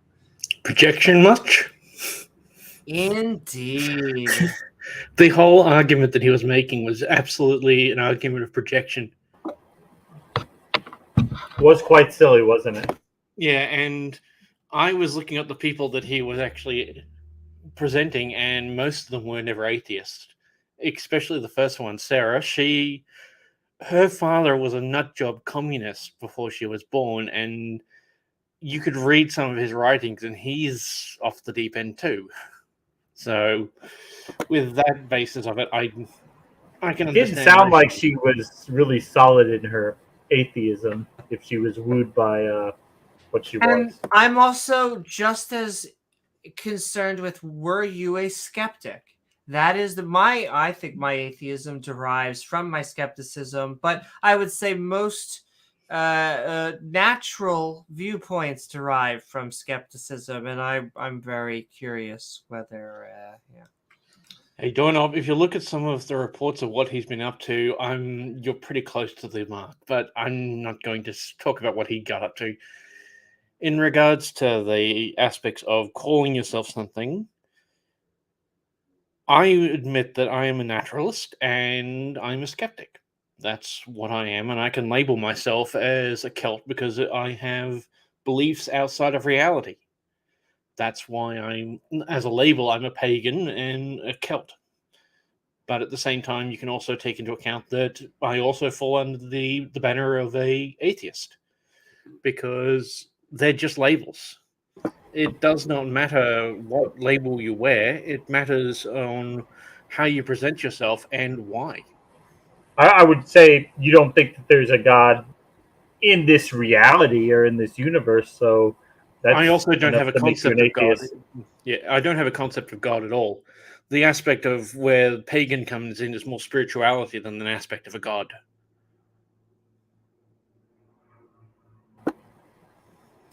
Woohoo. Woo-hoo! Thank you so very much, Beamsy. Stick around if you'd like. You're always welcome to go with us, but I don't even know if we're having an open discussion this time. We are going right through, but thank you so very much. Always love having you on. And, I've got one last thing to add for House of Sure. Comments. This is a quote from 1938, and I can give you the recording if you want. The Catholic Church should not deceive herself. If National Socialism does not succeed in defeating Bolshevism, then the Church and Christianity in Europe too are finished. Bolshevism is the mortal enemy of the Church as much as of fascism. Men cannot exist without belief in God. The soldier who, for 3 or 4 days, lies under intense bombardment needs a religious prop. And I'll let you guess who said that. Godwin's Law. Well, he's the one that mentioned it in the first place. No. I'm answering your question. I'm not blaming you. No, of course. No. We've had this drawn ever since I've went on specific Dawa channels, which is funny. You wouldn't think that German nationalism and Islam would be allies, but apparently They are. back at World War II. Yes, they are. Yeah, well, if you wish to look it up, it's a conversation with Cardinal Michael von Fuller of Bavaria, November 4th, 1938. And there is a recording of that, but it's in Glad you German. had fun, Ralph. And all right, thank you so very much, BMZ. We are going to get Friendly Muslim, and it looks like Stilette, and then we are heading out. So send in love, and Friendly Muslim, what is up? We are Midnight Ranting on realizing atheism is like the Truman Show. How are you doing? And what are your thoughts about the video or anything we've been talking about tonight? After seeing the video, hello, but after seeing that video and having deep reflection, I've come to realize and look at you all differently, you YouTube atheists and your salads of mockery. And I've realized that the barbecue of hellfire is waiting for this salad of mockery. And yes, us theists will unite against this YouTube atheist movement. Highway to hell. And we will bring you to the light. And yes, God did wrestle with Jacob, and we're proud of that. Is God wearing a Speedo when he did it? I mean, there's all sorts of possibilities, but yes, I was completely convinced by the narrative that this gentleman was presenting. It was interesting, but not definitive enough that he could have put a closing statement I mean, he really was convinced that his arguments were forthright, that he offered himself as an advisor. Yes, your friends may not talk to you after watching this video. Yes, you might have to leave this salad of mockery and atheism behind you, but I'm available. Come to Jesus. That's Amen. right. Your He's money. ready. You know, that was an experience. I'm glad you shared that with us. I'm always interested in learning new things, and this salad of mockery is something that Would I you will. call it genius? I mean, some of his statements were out there, weren't they? Even as a Muslim, I was like, man, I'd like to get a bite of you, buddy. But yeah, no, he was. Yeah, no. I think his marketing and all that was. It's such a salad that he's presented. He's presented a salad of confusion that isn't to my halal liking. I'd have to step back and really digest what he's said. Yeah, but no, I don't think it was divine reality in terms of the theology of killing one's son. No, for the sins of the world. I haven't really been a fan of that aspect of genius. And he We really can didn't. agree. Yeah, and he really didn't go into the political aspects around the domination of Christianity either. So, yeah, he conveniently left that I'll part toss out. my salad. Yeah, so there was a lot of salad tossing going on Yeah. this on behalf of this room. Yeah, but that's my Muslim rant over. Woohoo! Thank you so very much, friendly Muslim. Sending love. And all right, I think this is going to be the last person, unless someone joins on. And the link is about to go down, so join while you can. But still we are Midnight Ranting on From Atheist to Christian, realizing atheism is like the Truman Show. Hope you're having fun. And what are your thoughts about the video, the topic, or anything we talk about tonight? Yeah, thanks for having me on. I just wanted to highlight how I found it kind of funny that they would want to use the Truman Show when the Truman Show is a postmodern film. And I don't think you as atheists had talked about how Truman found empirical evidence that he was in a simulation or a TV show. And postmodernism is all about, both atheists and theists think they're outside of the cave, but postmodernism is about like what is a cave, and we can't really know who's outside of the cave looking in. And I just think there needs to be a lot more communication and community among humanity. And yeah, I just find it interesting that atheists and theists both think they can define truth and define love, whereas the Truman Show is a postmodern film that would not even want to take a stance on what is love. We can't know it. We just know it exists, but no one can know what it is. You don't think we can know what love is? Not at all. We can just experience it. While a theist would say love is something given to us from God, and an atheist would say love is a brain chemistry thing. But no, I don't think we can describe what love is. I'm spiritual, so I'm not an atheist or a materialist. I mean, I understand what you're saying. I don't know. I feel bad because I don't want to. I'm trying to think if I should push back or not. I think we have a good understanding of what love is. I think love is actually rather easy to understand. It's a not only. I feel bad, but you're right. Okay, I'm gonna let That's you have okay. the last word because I guess if we go into open conversation, we'll be here for 20 minutes. Getting. We certainly would be. But yeah, I just found it funny that the Truman Show was the center of this topic when the Truman Show and the postmodern era of the late 20th century was all about we can't know reality. We can only come to closures and common understandings. So it just was interesting to me that film was used. And that's going to be the last word. So thank you. I Bye-bye. want to thank you for coming on. Thank you. And I appreciate especially, it almost sounds, I was going to say agree, disagree, or even somewhere in between. But we thank our entire panel. I am actually going to hand it over to just our co-pilot to take us home. James, we have been Midnight Ranting on realizing Oh, boy. atheism is like the Truman Show. Thank you. I think this was definitely a doozy. It certainly was. It certainly deserved to be picked apart. So it was a lot of fun. Thanks, guys, for helping out. And we'll be back later in the day. Get some sleep and then come back and see us a little bit later. Woohoo! All right. I want to thank you all for joining us on this Midnight Ranting, realizing atheism is like the Truman Show, where tonight we watched a video called From Atheist to Christian, Realizing Atheism is Like the Truman Show from Trinity Radio. They love that Trinity. Go give them your money, Ralph.